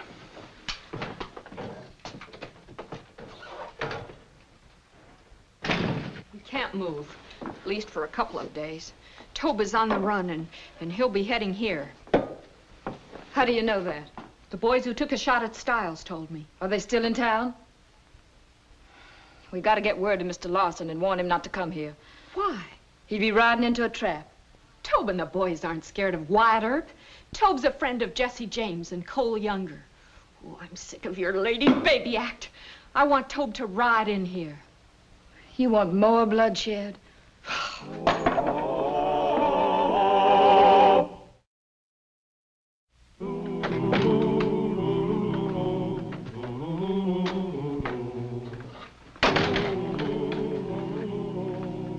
suppose you had to do it. Yep. If you'd take my advice, you'd forget Miss Myra and go on back to the Bar J. That's given up mighty easy. I'm very much in love, you know. Sure. With a girl that thinks Tobe Larson is a gentleman. A Robin Hood who steals from the rich and gives to the poor. Oh, I know outlaws are victims of circumstances, and there, but for the grace of God go you and I.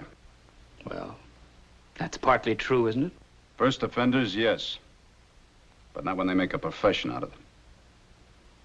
Not when they hide behind the Confederate flag and talk sentimental women into helping them. Yeah, I know. But I still think I can bring Miss Myra to her senses. You haven't got that much time. Why not? Because they promised me they'd pack up and leave Dodge. I pulled all my deputies off just in case Mr. Larson should ride in and think Miss Myra double-crossed him. So what if he should catch you talking to her? Can you shoot left-handed? I'm not very good with either hand. Thanks for the advice, Marshal. You're going out there, huh? Yeah.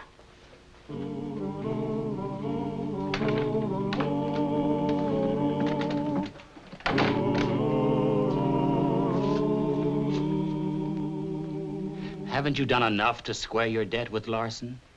If it's the money he loaned Now, you... Ted, please. There's some debts that can be settled by money. All right. Where can I find the man? I'll go talk with him. No, you won't. Well, what's wrong with that?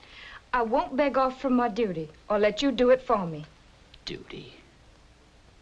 Well, just call it being loyal. I'm sorry, Ted, but it just can't be. It's the truth. I swear. You can ask Myra. Get out of here quick. No, if that's Larson... All right, ask her. Do I know you, sir? No, Mr. Larson. This is Ted Stiles. He was just... I think we could excuse you, sir. You're in no danger from me, Mr. Larson. I haven't a gun and I couldn't shoot it. All I want is a talk. About what? Please, Ted. Let me handle this, Miss Myra. I've asked her to marry me, but she thinks you'd object. That's all it was, Tobe. Just sports like him chasing Myra. It was a lot more than that. Women always do it to us. Myra and Nettie got the house searched by the town marshal. Now we have to move on. Why? You ain't scared of a cowtown marshal and a handful of deputies. I haven't time to explain. Ah! Hold it, friend. Take him out the horses, boys. She isn't hurt much. Mr. Larson, it's not you. It can't be you. Hitting her with a gun. She was stupid. You better be smart. Have you been drinking? What's come over you? I was ambushed by Yag soldiers 40 miles east of here. Oh. I lost all my boys, but those two. I don't feel polite. Understand? Yes, I understand, These but... little things? All right. Get up. We're riding. Well, get some life. But Nettie's There hurt. isn't time. We can jab after we make a safe camp. Nettie can tell her troubles to Wyatt Earp. You go in the kitchen, get some grub in a bag, and hurry. Come on.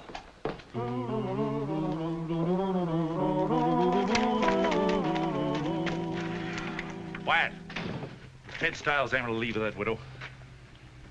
Oh, he hoped she'd go with him. Well, the three men with Stiles didn't look like Bar J people. Now, what'd they look like? I may be seeing things. They were about a half block away from him, but one of those strangers looked like Tobe Larson. Better check that house again.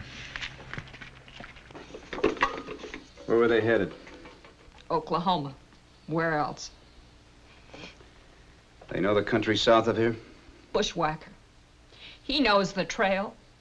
I rode it with him once in a miserable Kansas blizzard. All right, Hal, you get her on over to Doc McCarty, get her patched up, and get her a hotel room. If I'm not back by tomorrow, organize a posse. Well, Wyatt. He's gonna lone wolf it once too often. Tobe will kill him. You better get a posse started right away. Who does that hick marshal think he is? All the tough men aren't on your side of the fence.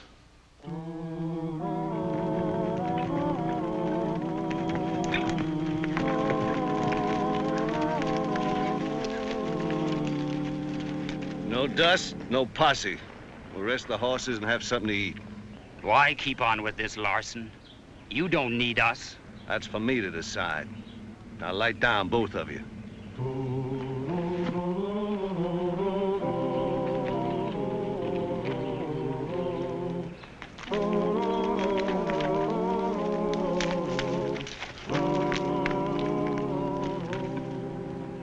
I can't make out how a man like you thinks. Don't even try, mister. I've offered you money to call this off.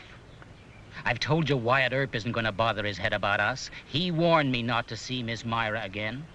So, you've made a clean getaway, haven't you? I guess so. Then if I was in your shoes, I'd forget about hostages. Or whatever is in your mind. You really want to know what I'm thinking, mister? I sure do. Women. That's what bellyaches me. I didn't trust Nettie. She was stupid. I thought Myra'd be loyal. Herb could have set a trap for me back there in Dodge. Myra knew he'd searched the house. She let me ride in without a word of warning. I might have been killed, mister. Don't blame me. Why not? I wanted to send somebody out to find you, but Nettie talked me out of it. Nettie couldn't talk you out of anything. You weren't thinking about me and the boys. You figured to ride off with him. That's not true. She turned me down cold, Larson. Why, you must be sick in the head. Taking out your spite on a woman.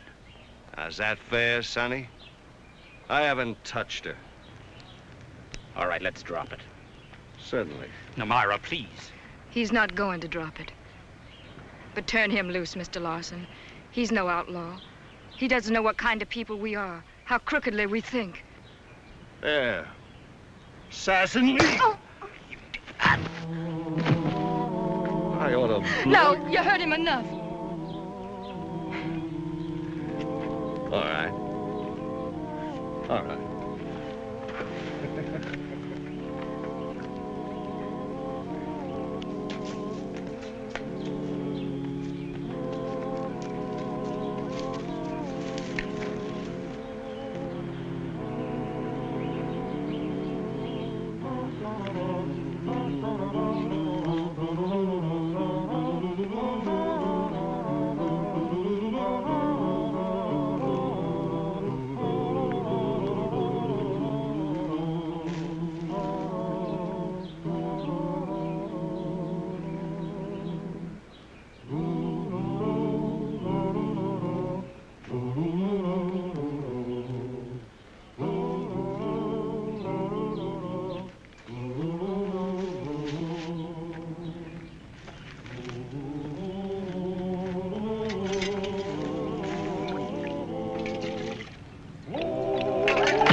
Why isn't Spike bringing it? He'll be back directly.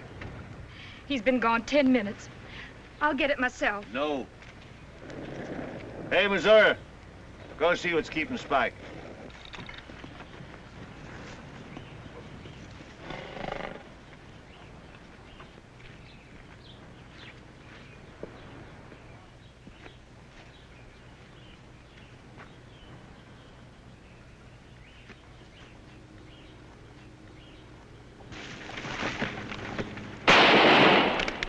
Trouble.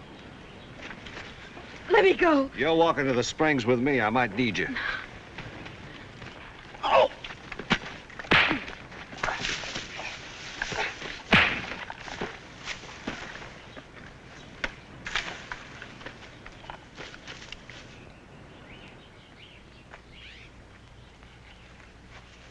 Hold it.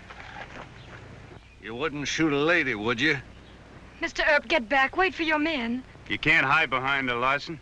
She's not big enough.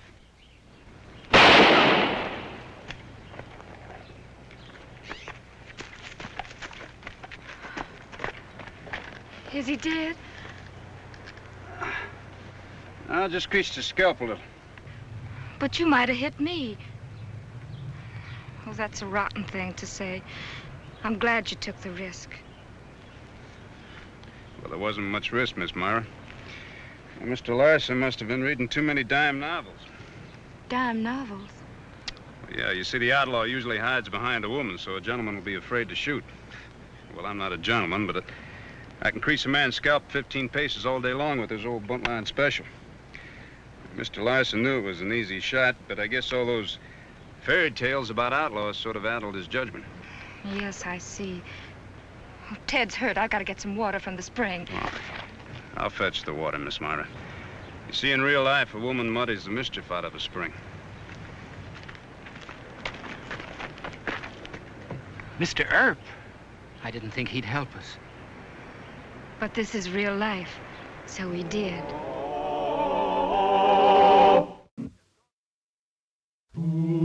Historians credit Wyatt Earp with more than 100 gunfights. Wyatt himself never kept count. Marshal Earp did not like gunfighting, and he avoided a showdown with .45s whenever he could. Thus, when his younger brother Morgan arrived in Dodge City, Wyatt was confronted with an emotional problem. Bat Masterson's brother Ed had been killed in a gunfight. Was young Morgan Earp to go the same way? Or how could Wyatt save his brother from the hoodlums of Dodge City? Especially when Morgan was a brave but hot-headed young buckaroo with romantic notions of becoming a deputy marshal.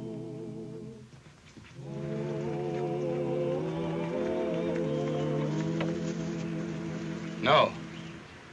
That ain't Wyatt Earp. Are you sure, Curly? Wyatt don't dress that way. Well, from here, that fella sure looks like Earp.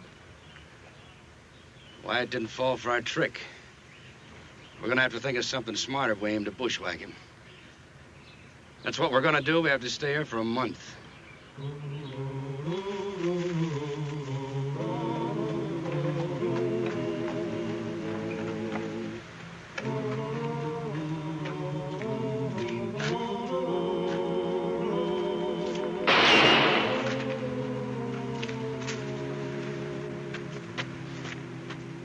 Hey, you ain't Wyatt Earp.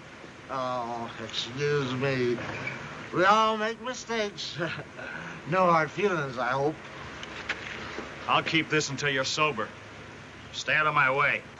Did you fire that shot, Mr. Miller? We all make mistakes. Howdy, Wyatt. Morgan! Oh, for God's sake, it's good to see you. Nice, friendly little town you got here. Hey, Mr. Miller, that was my kid brother you were shooting at. You know that? Sorry. Now, you go turn yourself into jail.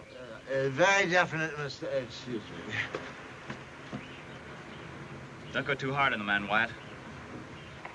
A drunk can kill you just as dead as a sober man, you know.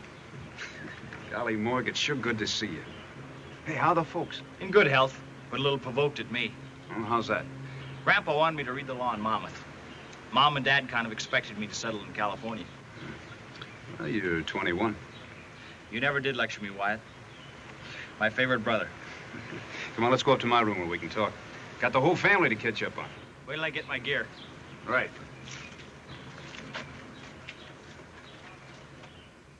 I want Virgil to come to Dodge with me. But you know Virg. Wanted to make his pile and get rich. So he went off to the Black Hills. Claim a gold strike at Deadwood. Oh? Well, that's the family news. Except, we keep hearing talk about the famous Wyatt. Well, I'm not famous, and I'm sure not rich. Ah, you get there. Wyatt, I kind of think I'd like to work for you. Work for me? I'm hitting you for a job as a deputy. Uh-uh. No, sir. Not for me. Why? Because Mr. Masterson let his brother Ed talk him into a job like that. A couple of hoodlums killed Ed. Yeah, but why? There's no sense arguing. I'm not going to take the responsibility of having you hurt. Nobody's going to hurt me. Morgan, there are an awful lot of angles to this that I haven't got time to explain to you right now. If anything happened to you, Grandpa will really lay me out for it. Look, we'll talk about it at dinner, okay?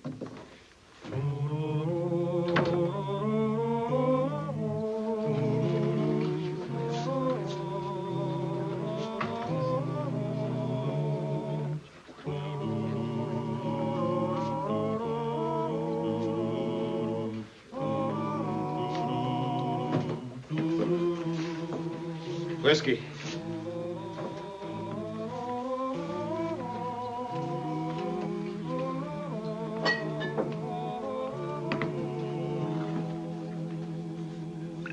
Dr. Holliday. Hello, Morgan. I haven't seen you since Texas. That's right. Deacon Earp would not approve of our association.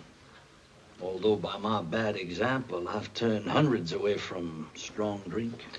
Wyatt doesn't think much of me either. What have you done? I asked him for a job as a deputy. He thinks I might get hurt.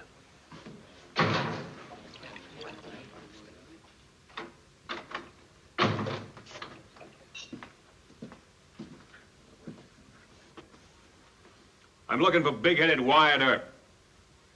Where'll I find him? Better try the jail, mister. Take it easy. No. I'm Wyatt's brother. Don't reach. Morgan, you stay out of this. On your feet. You're one of Curly's men. You tell Curly Brocious he can find Wyatt if he has the nerve to come into Dodge. Now move.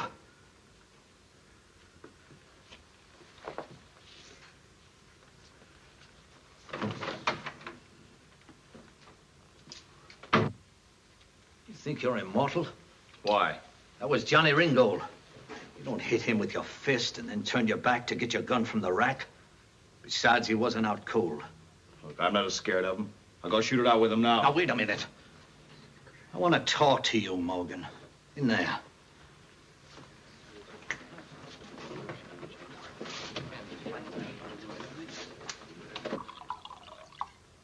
Well, if your heart's set on working for Wyatt, I can help you get the job.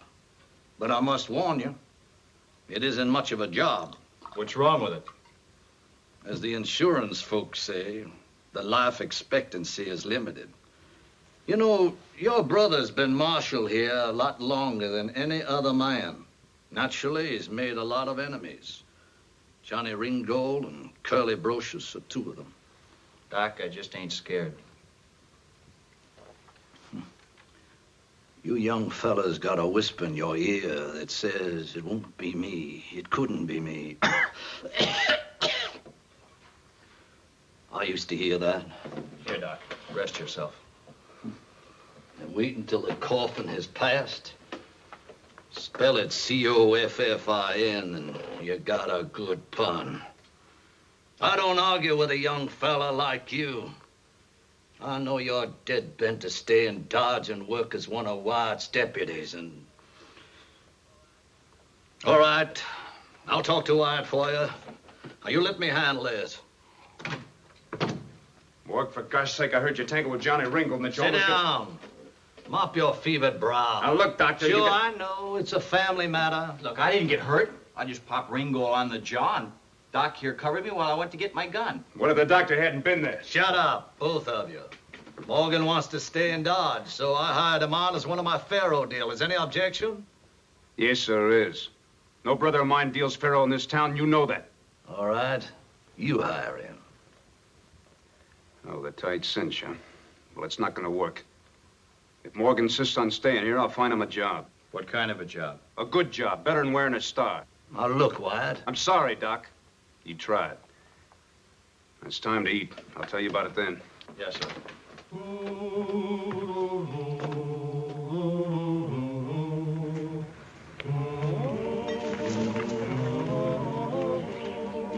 Well, what'd you find out? Nothing good.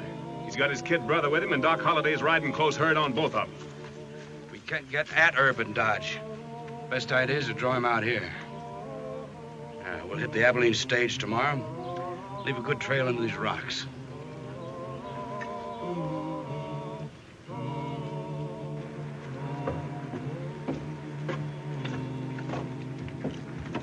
Wyatt, I'm not going to be any good at selling hardware. Mayor Kelly wants you to take over the gun department. Well, Look, selling guns is a lot better than shooting them. Why don't you give it an honest try, Morgan? as you say, big brother.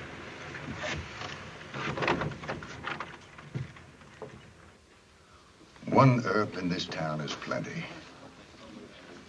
I figure we can give the great marshal a lesson by knocking off his baby brother. He's got him stashed in the job at Kelly's Hardware. We can do it real quick, then blow.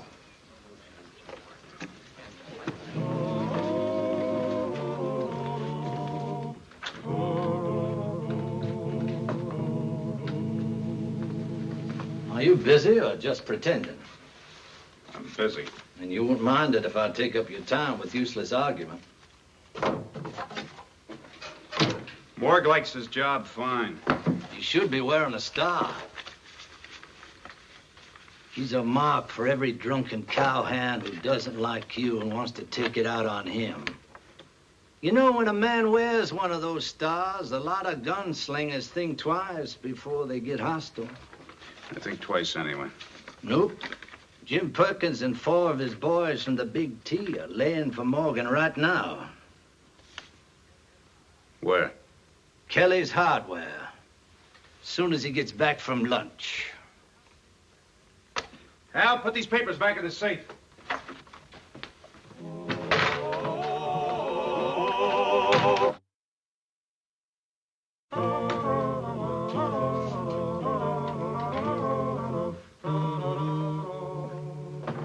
Huggins decided to take that new Winchester. Better lay it aside for him. Right, Mr. Kelly. Who left the 6-gun? Oh, that's mine. Well, thank you very much. I know you're going to enjoy that lamp a lot.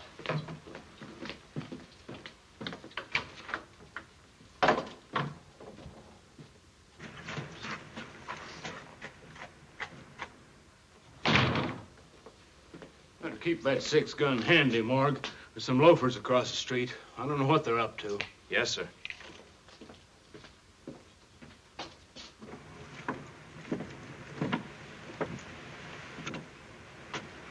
Pete, Si, we'll go in. You boys keep an eye on the door.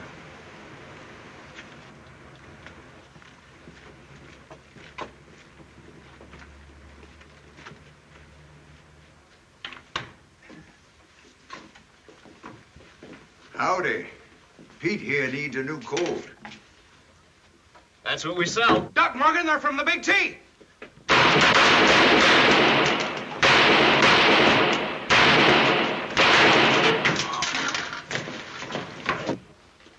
For Pete's sake, Wyatt, I might have hit you. Morgan's quite a fella. He fanned my gun and all 3 of them went down. Then he jerked his own gun and hit the only one who was still able to shoot. These men ought to be toted over to Doc McCarty. You hit? Not a scratch. Well, it's a wonder you're not dead. Fanning a gun like that. Wyatt, the boy got 4 men. That's not the point. It's how he got it. Well, let's get out of here. Bring along those 2 guns you used. You arresting me? There's got to be a hearing. Why, Marshal Earp, you must have lost your temper. I didn't do it. Morgan? Must have been fast shooting, son. Don't praise him. He fanned 5 shots. Ruined Mayor Kelly's gun. Hey, I'm your prisoner. He knows you're not going to run away. Come with me, son. Well, come on, fellas. Let's pick him up. Take him over to the dock. What's wrong with Wyatt? He never used to be so touchy. Old age? Don't make sense. He's only 30. Morgan, did it ever occur to you how risky it was to fan a gun against 3 men? No, I didn't even think about it. Suppose you stop one right here. Why, Doc? Doesn't matter. Young, middle-aged, or old, the good Lord will take care of us. You believe that? Yes, there was a time when I knew that. When I headed into my first gunfight, I said, "Forgive me, sir, for having to do this. But now I'm out of touch." No, you're not. Son, I'm bound for perdition. On a runaway Injun. Deacon Earp is trying to beg me off. The brakes are gone. Ah. One honest prayer, Doc. You'll make it all right.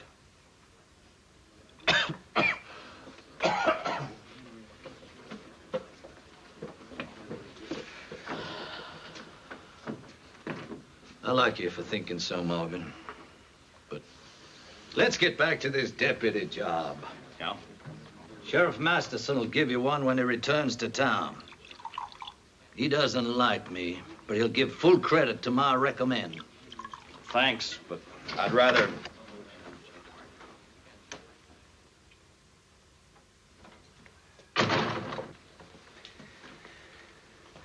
Come on, Mork. I'm sorry I got riled up. Forget it. Put in the cuffs. Grow up, will you? Here. My gosh. I don't put it on until after the hearing. Judge Tobin will probably exonerate you by then. Thanks, Wyatt. You thank Dr. Holliday. He's the fount of all wisdom. Don't you get too friendly with him, though. I wish I hadn't.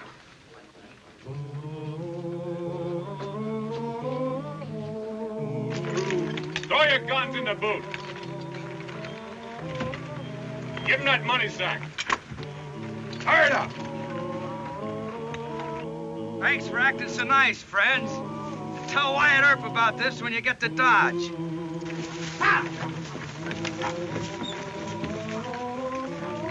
Hey, Curly! Cocky! Nice man, that Judge Tobin. I figured he'd want to call in a lot of witnesses and drag things out. Well, Mayor Kelly said enough. Deputy Marshal Morgan Earp. Well, what's my first job? Santa Fe Station. You keep a deputy there? Yeah, it's a break-in spot for cub deputies. We foil train robbers, huh? Yeah. Sit down, Morg. I got a few things I want to tell you. Yes, sir. Fire away. Well, to begin with, I hired you because the doc argued that a star would keep the drunken hoodlums from taking pot shots at you. Yes, sir. And don't feel so cocky. Oh, why? Now, listen to me. You were a fool for luck yesterday. The doc saved you from Johnny Ringgold, and the good Lord pulled you through that gun fanning routine down at the hardware store. Guess he did. And don't you ever forget it. And don't you push your luck any further. This is a rough town, Morgan. Look, I'll stay alive. Quit worrying, will you? All right. I guess you'll be safe enough down on the depot patrol. 1 week of that ought to convince you that a deputy's job is pretty dull, even in this town. Hal? Yes, sir. Hello, Morgan. Howdy. Say, I was betting you were going to hire him.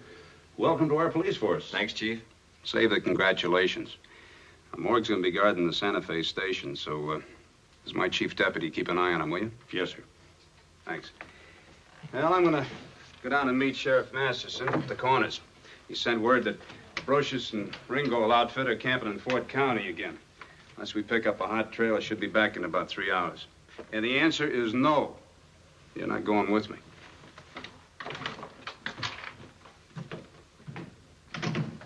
Mind reader. Make allowances, kid. Anything happen to you, Wyatt's got the whole family on his neck. Wyatt and Doc Holliday. 2 top gunfighters anywhere. And all they talk about is getting hurt. It can happen, Morg. Why, sure. Well, let's go. Go? Go where? Aren't you going to bodyguard me to the depot? No, I wouldn't do that to you. I'm on your side, kid. I got a big brother. You're all right, Chief. But let me tell you this. No little boys ought to try and steal a milk can from that depot. Because I'd die for dear old Santa Fe.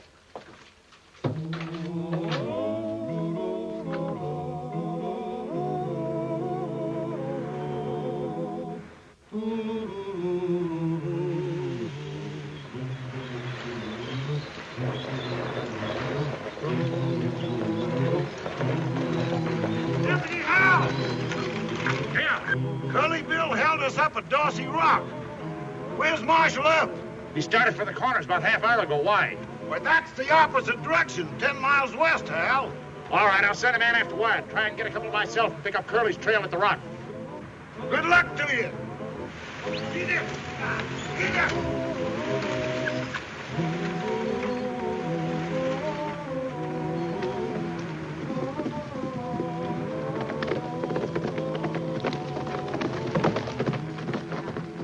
Mark, get on your horse. Try and overtake Wyatt. Tell him Curly Brocious took the Abilene stage near Dorsey Rock. Where are you going? I'm on my way to the rock as soon as I can find a couple of deputies. Let one of them go after him. I don't know that trail. I'll ride with you. Morg, that gang probably lit out for Bushwhacker, but we're liable to run into him. And you know Wyatt. You're short on deputies. You want to leave me whittling on a depot platform? Come on.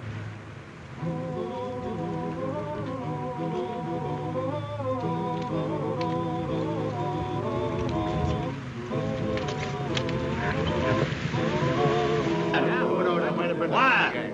I'm banking a faro game. If you fellas don't want to play cards, I'll confiscate the money on the board. Play it.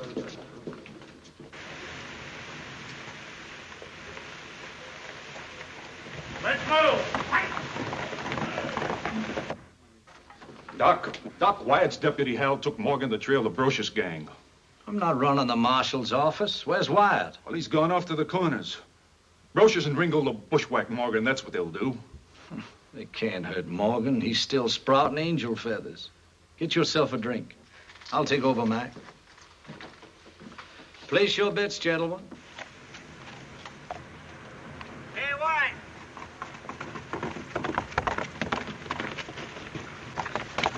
They hit the Abilene stage at Dorsey Rock. Hal's trailing them, and he took Morgan with him. Morgan?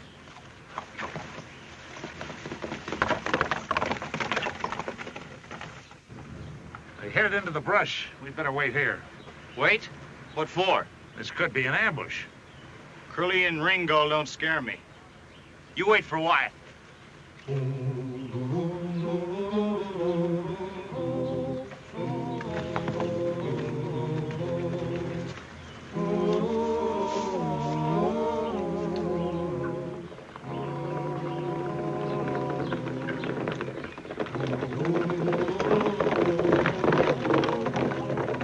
Ain't that Morgan Earp in the lead?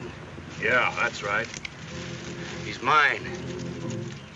I want him in a stand-up fight.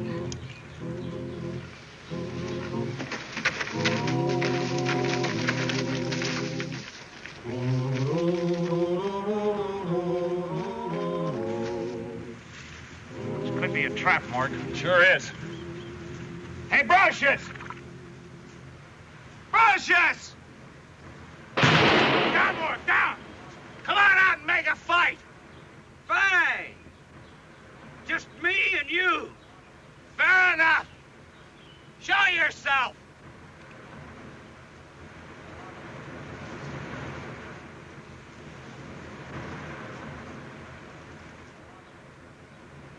Thanks, Curly. This is the way I like it.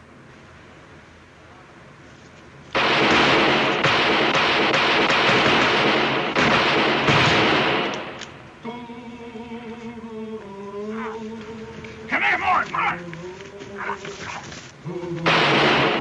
Ringo, don't be a fool. Here comes Wyatt.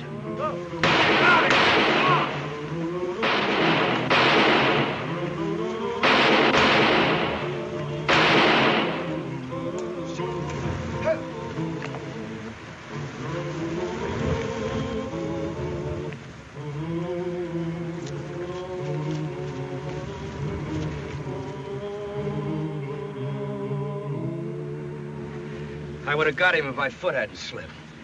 Real fancy, slapping off shots at 20 yards. Why, sure. And look who got hurt. Look, we'll hold a big debate back in Dodge. Now pick him up and let's get out of here.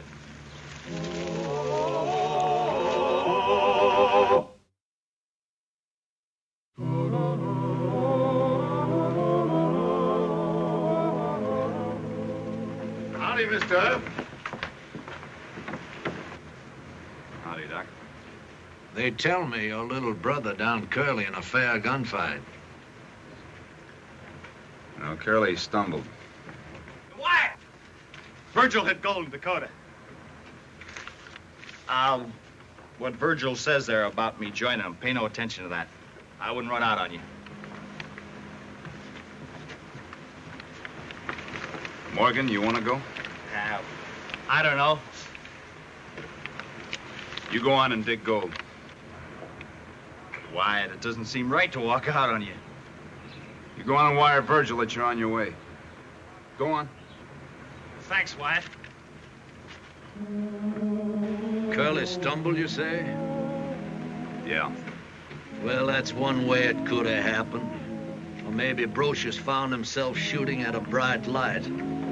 Or maybe a voice whispered to Morgan saying, "Young man, you'll live forever." You drunk?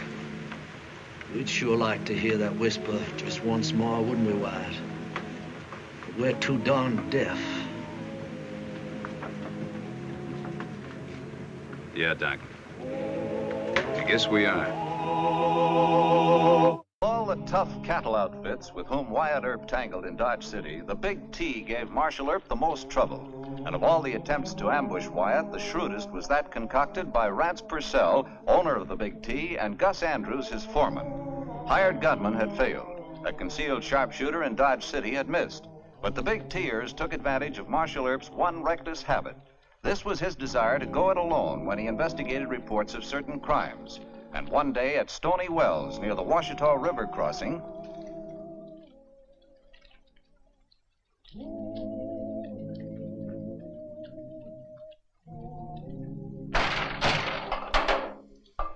the dusty road lay hot and still beneath a burning sky.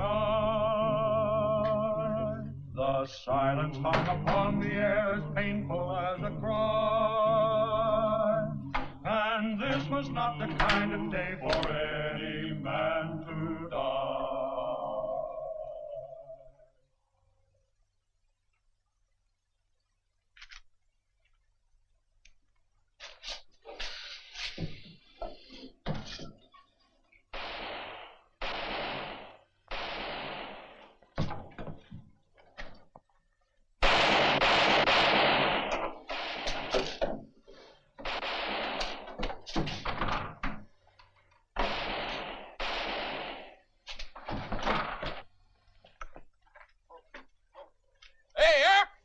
Get your hands up! We got you surrounded!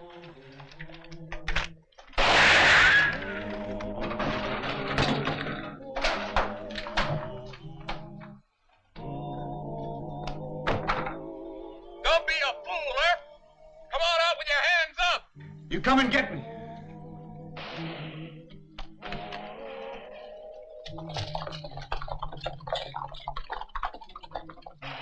Somebody fighting Indians over yonder? Nah, Big T's got Wyatt Earp cornered over at the old Stony Wells Roadhouse. Come on, chump, it's a free-for-all. How many against Earp? Oh, 30 at least. Boss says we'll get him sure this time. Come on, don't miss the fun. My horse is tuckered, but I'll be there. Okay, come on.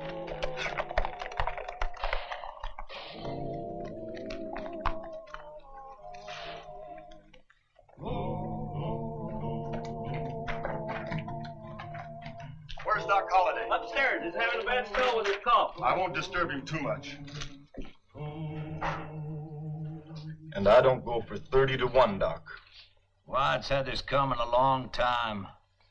Always plays the lone wolf. He deserves to get killed. But, Doc, he's your friend. It seems like you ought to do something. What can I do? I'm dying myself, man. Yes, sir.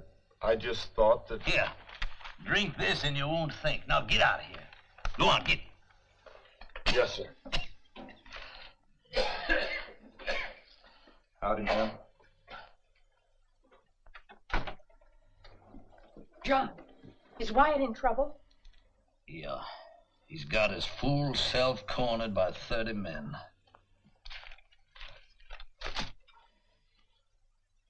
I guess I ought to lend him a hand. You lend me one. John, must you? I must. I don't know why, but I must.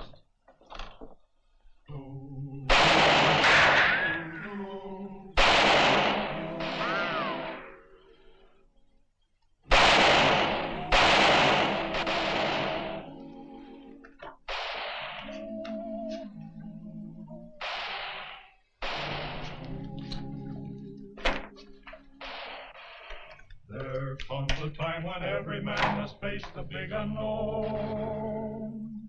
When odds are all against him and he stands upon his own. But friendless is the man who has to face these things alone.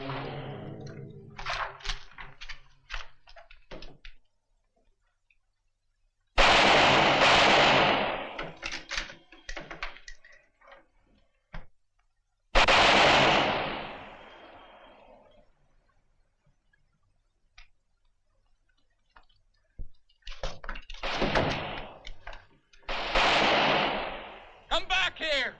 We'll wear him down!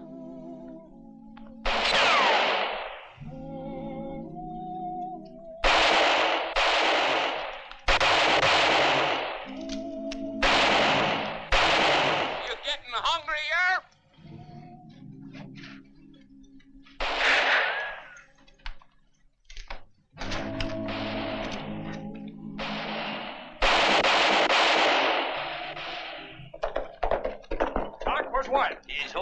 up in Stony Wells. Oh, it's true then. My deputies are bringing prisoners in. I got some of Wyatt's men and meet you back here in 10 minutes. 10 minutes might make the difference. Right now's the time. Unless you're scared of the boys from the Big T. I'll go any place you go, Doc. Boy. Give me a double. The Big T outfit has Wyatt Earp in a corner at last. How'd that happen? Earp was poking his nose into a couple of killings at the old Stony Wells Roadhouse. Rance Purcell and his men surrounded him. Stony Wells? Yeah. I'm paying off, miss. You quitting, honey? Yep. But the bank's in the hole. It'll cost you. Guess that makes us all square. I've got an errand. Ben Thompson, you wait a second. I'm mighty fond of Wyatt. But Ben, you can't walk out of here in the middle of a game. What are we waiting for, boss? He ain't sweated long enough, Gus. Suppose some of Earp's friends hear about this. Friends? Earp ain't got a friend in the whole state of Kansas. We'll take him tonight. In the dark.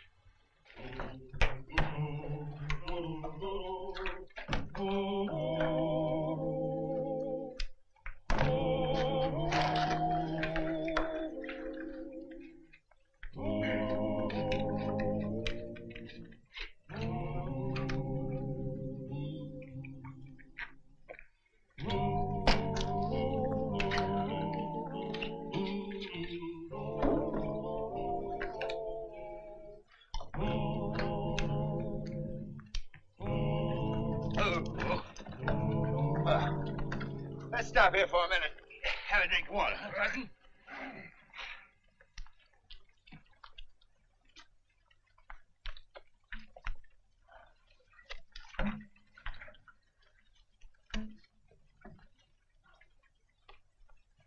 Here you are.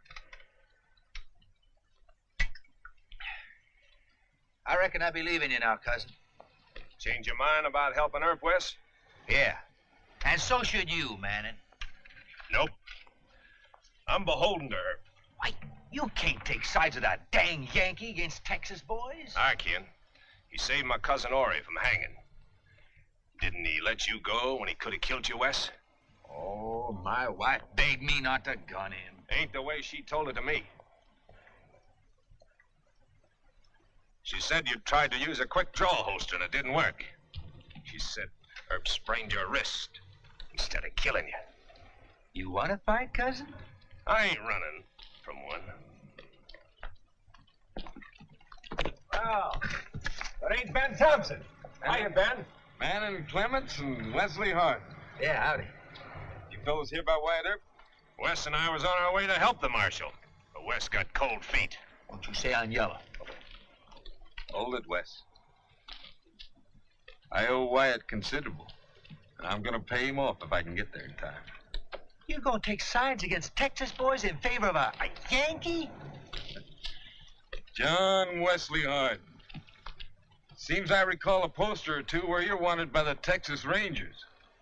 You're a real patriotic fella, ain't you? Get on your horse, Manning.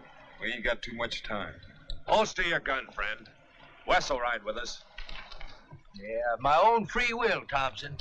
Oh, good for you. Hit the leather.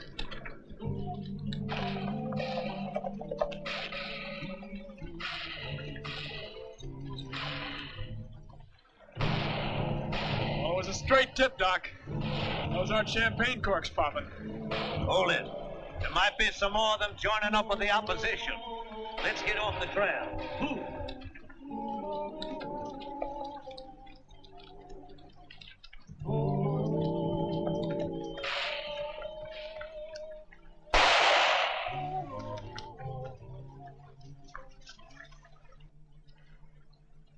Where's Harden? Ben Thompson? Manning Clements? Which side you on? Take it slow, Doc. You gents know Doc Holliday and Sheriff Bat Masterson? Hiya, Doc. He was aiming to help Wyatt Earp. But I don't like any other Johnny Law that wears a star. Take off that star. I don't see what a star... We're not helping Wyatt any by picking a fight with these gentlemen. They're great artists with a 6-gun. Or didn't you know? I know. Quite a tribute, Wes. Sheriff Bat Masterson there's quite a hand with the Colt, I hear. All right. I'm friendly. Good. Now we'll have to talk this over. We'll use some strategy. Seeing that mine is the only intelligence that's trained in deceit and slimy tactics, I want to offer my advice.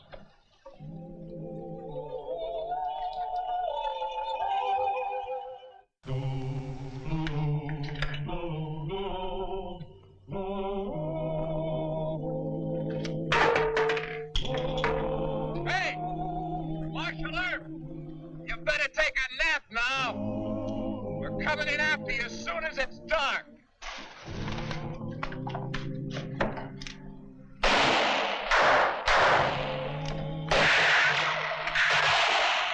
idea is to try and reach Wyatt one by one and by different directions. So they can pick us off one by one? Mr. Harden, you don't seem to grasp my major concept. I think I can say without immodesty that the 5 of us represent the cream of the local talent in gunfighting. I'll say aye to that. The ayes have it. There's one thing I want you all to remember. I didn't get out of a sick bed just to scare Rance Purcell and Gus Andrews. The doc wants himself a real turkey shoot. And so do I. When that big T rushes Wyatt, they're going to be real surprised how many guns go off. I'm for that. All right with you, Wes? How is Wyatt going to know we ain't from the big T? That's a good point. Sheriff Masterson will go in first and break the news that the rest of us are coming. Any other questions? Nope. Take it easy, Doc. Why aren't you hound dogs over there helping Wyatt Earp? Clay Allison. Howdy, Doc. Thought you'd be dead by now. Howdy, Wes. Manning. Ben. Who's the kid? Bat Masterson. You heard of him? Oh, yeah. Howdy, kid. Howdy. Clay, you've been drinking very much? About a pint is all. Clay can handle himself, Doc. Well, it takes a pint to get him sober. Still, I don't drink no more than you put away, Doc. I thought we came here to save Wyatt. Now, how about it? Well, don't pay any attention to that. I'll get him calmed down. Wes, you tell Clay the plan. Let's move.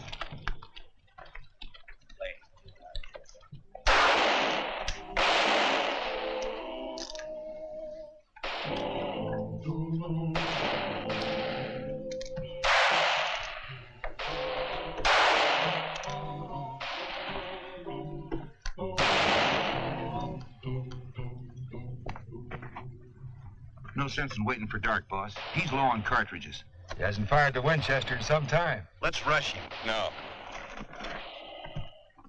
Draw the boys off from the north side. Make him think he's got a chance to run. All right, we'll see if we can draw him out in the open. Yeah.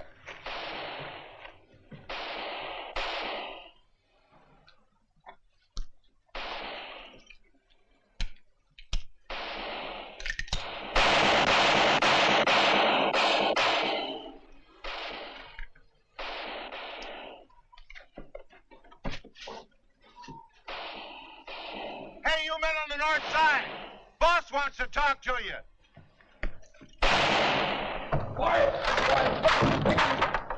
How'd you get here? More help's coming. They pull the guns away from the north side. Purcell thinks I'm gonna make a run for it. Come on, let's go. No, we've got help. How many and how soon? Masterson, give me a hand. Doc, you should be in bed. We gotta cover Ben and Wes. Over there.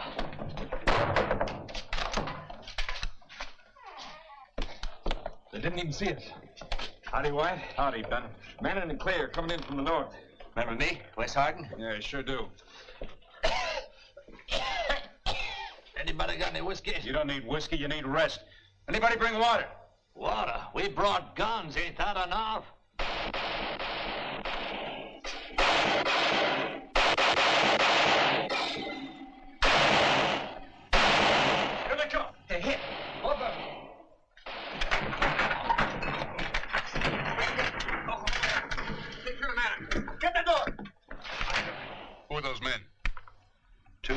tell? The word got out. Oh, they're just a couple of deputies, boss. Both of them are hit. Let's move in. No. No, not until I'm sure it isn't a posse. I'm checking this myself. Every man lays low and like it back. I'm sure glad you brought this ammunition. I was down to my last 4 shells. We're paying off the debt, Marshal. Now we'll consider it paid. Can you travel? I reckon. What do you mean, travel? Just what I said. We'll get out of here the same way you got in here. Wyatt. What do you mean? We made a deal with Bat. This is our show. Let Wyatt say what he'd do. He wants to run. We aim to fight. Doc Holliday, Manon Clements, John Wesley Harden, Clay Allison, Ben Thompson, and Bat Masterson. Great gunfighters. Now, you know we can pick off at least 12 men out there. Well, what's wrong with that? The big T ambushed you, and they plugged Clay and Manon. See, Wyatt? Most of us here are Texans. We don't think bushwhacking's fair, and besides, 30 against 1. That calls for punishment. I'm running short of breath and temper, Wyatt. We ought to tell the big T what they're up against. Give them a chance to surrender. Oh, that's fine. Wyatt! You're so ethical. You warn them. Thank you, Doctor. Give me that stick. Got a handkerchief?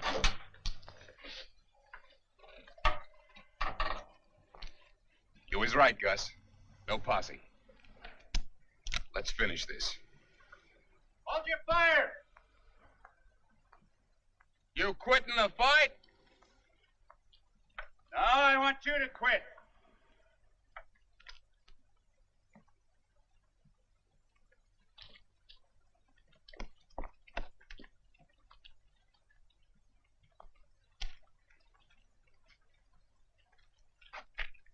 What kind of a bluff is this, Herb? No bluff, Mr. Purcell. I got 6 men with me. The best gunfighters in the country. You're a liar. You've only got him and 2 scared, wounded deputies. All right, move in! Kill him!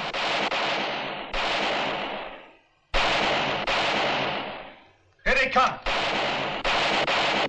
Then you got yourself a fight. Keep us covered.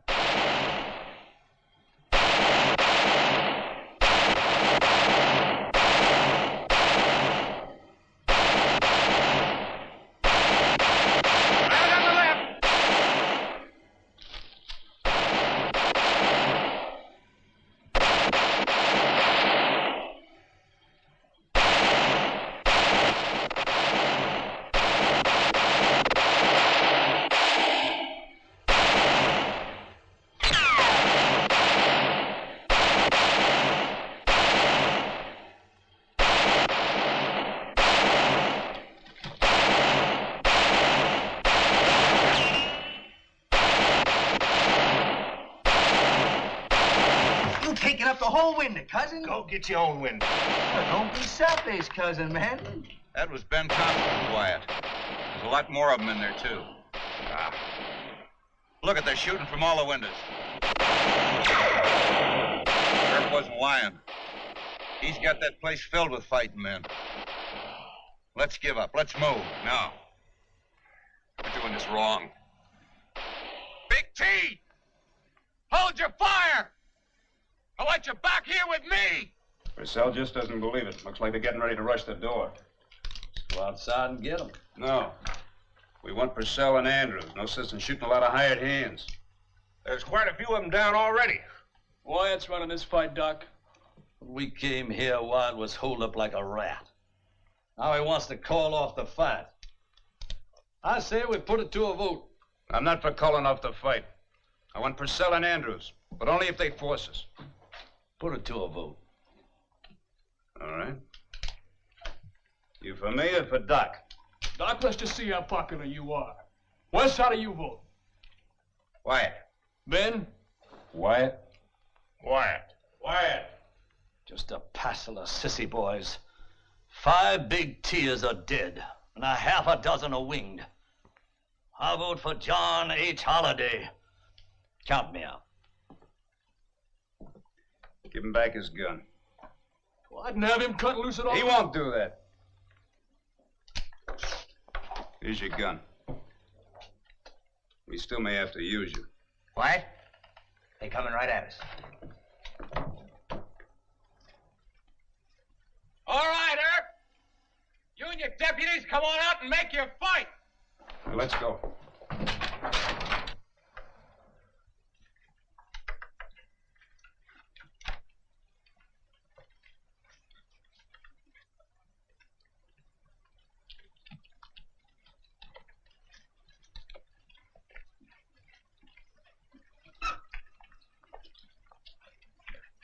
Manning Clements, Wes Harden, Clay Allison, Ben Thompson, Texas men. All on the side of a Yankee John Law. Wyatt don't want us to kill all of you. And Doc Holliday, a real Southerner from Georgia. Mr. Purcell, we just want you and Mr. Andrews. Now, you pick the two of us you prefer to fight, or we'll all go to shooting.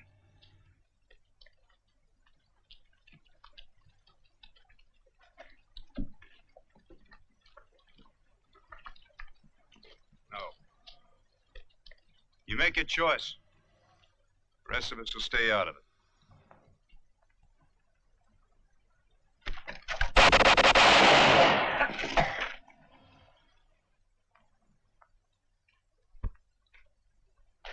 All right, all of you, go get your horses. Then pick up your men.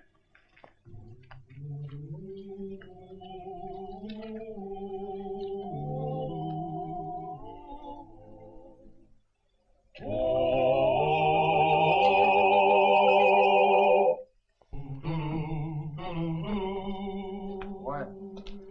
Yeah? The boys are getting ready to leave. Aren't you going to say anything to them? There's nothing to say. Well, as always, thank you. It sounds stupid. Well, you might at least tell them goodbye. Bad manners. Bad manners. My lot of friends you've got. Go through a hot tussle with them, and all they leave me is half a pint. Just half a pint. They all left? Yep. Marshal Earp hasn't any manners either. He didn't even say so long to men who risk their lives. Why should he? Rascals, killers, hoodlums. Wyatt'll pray for their poor souls. Won't you, Deacon Earp? Yeah, I'll pray for yours too, Doctor. I came here to investigate the murder of these two men. That's what I'm going to do. Take the doctor on back to Miss Kate. Yes, sir. He should have said so long. Don't be an idiot. What did you say when he saved your life? Well, nothing. Then remember that. And remember how the good Lord gave you the wisdom to keep your mouth shut.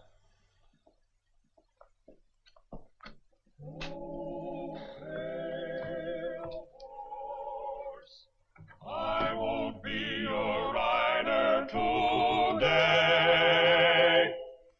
Well, he cleaned up the country, the old Wild West country. He made law and order prevail.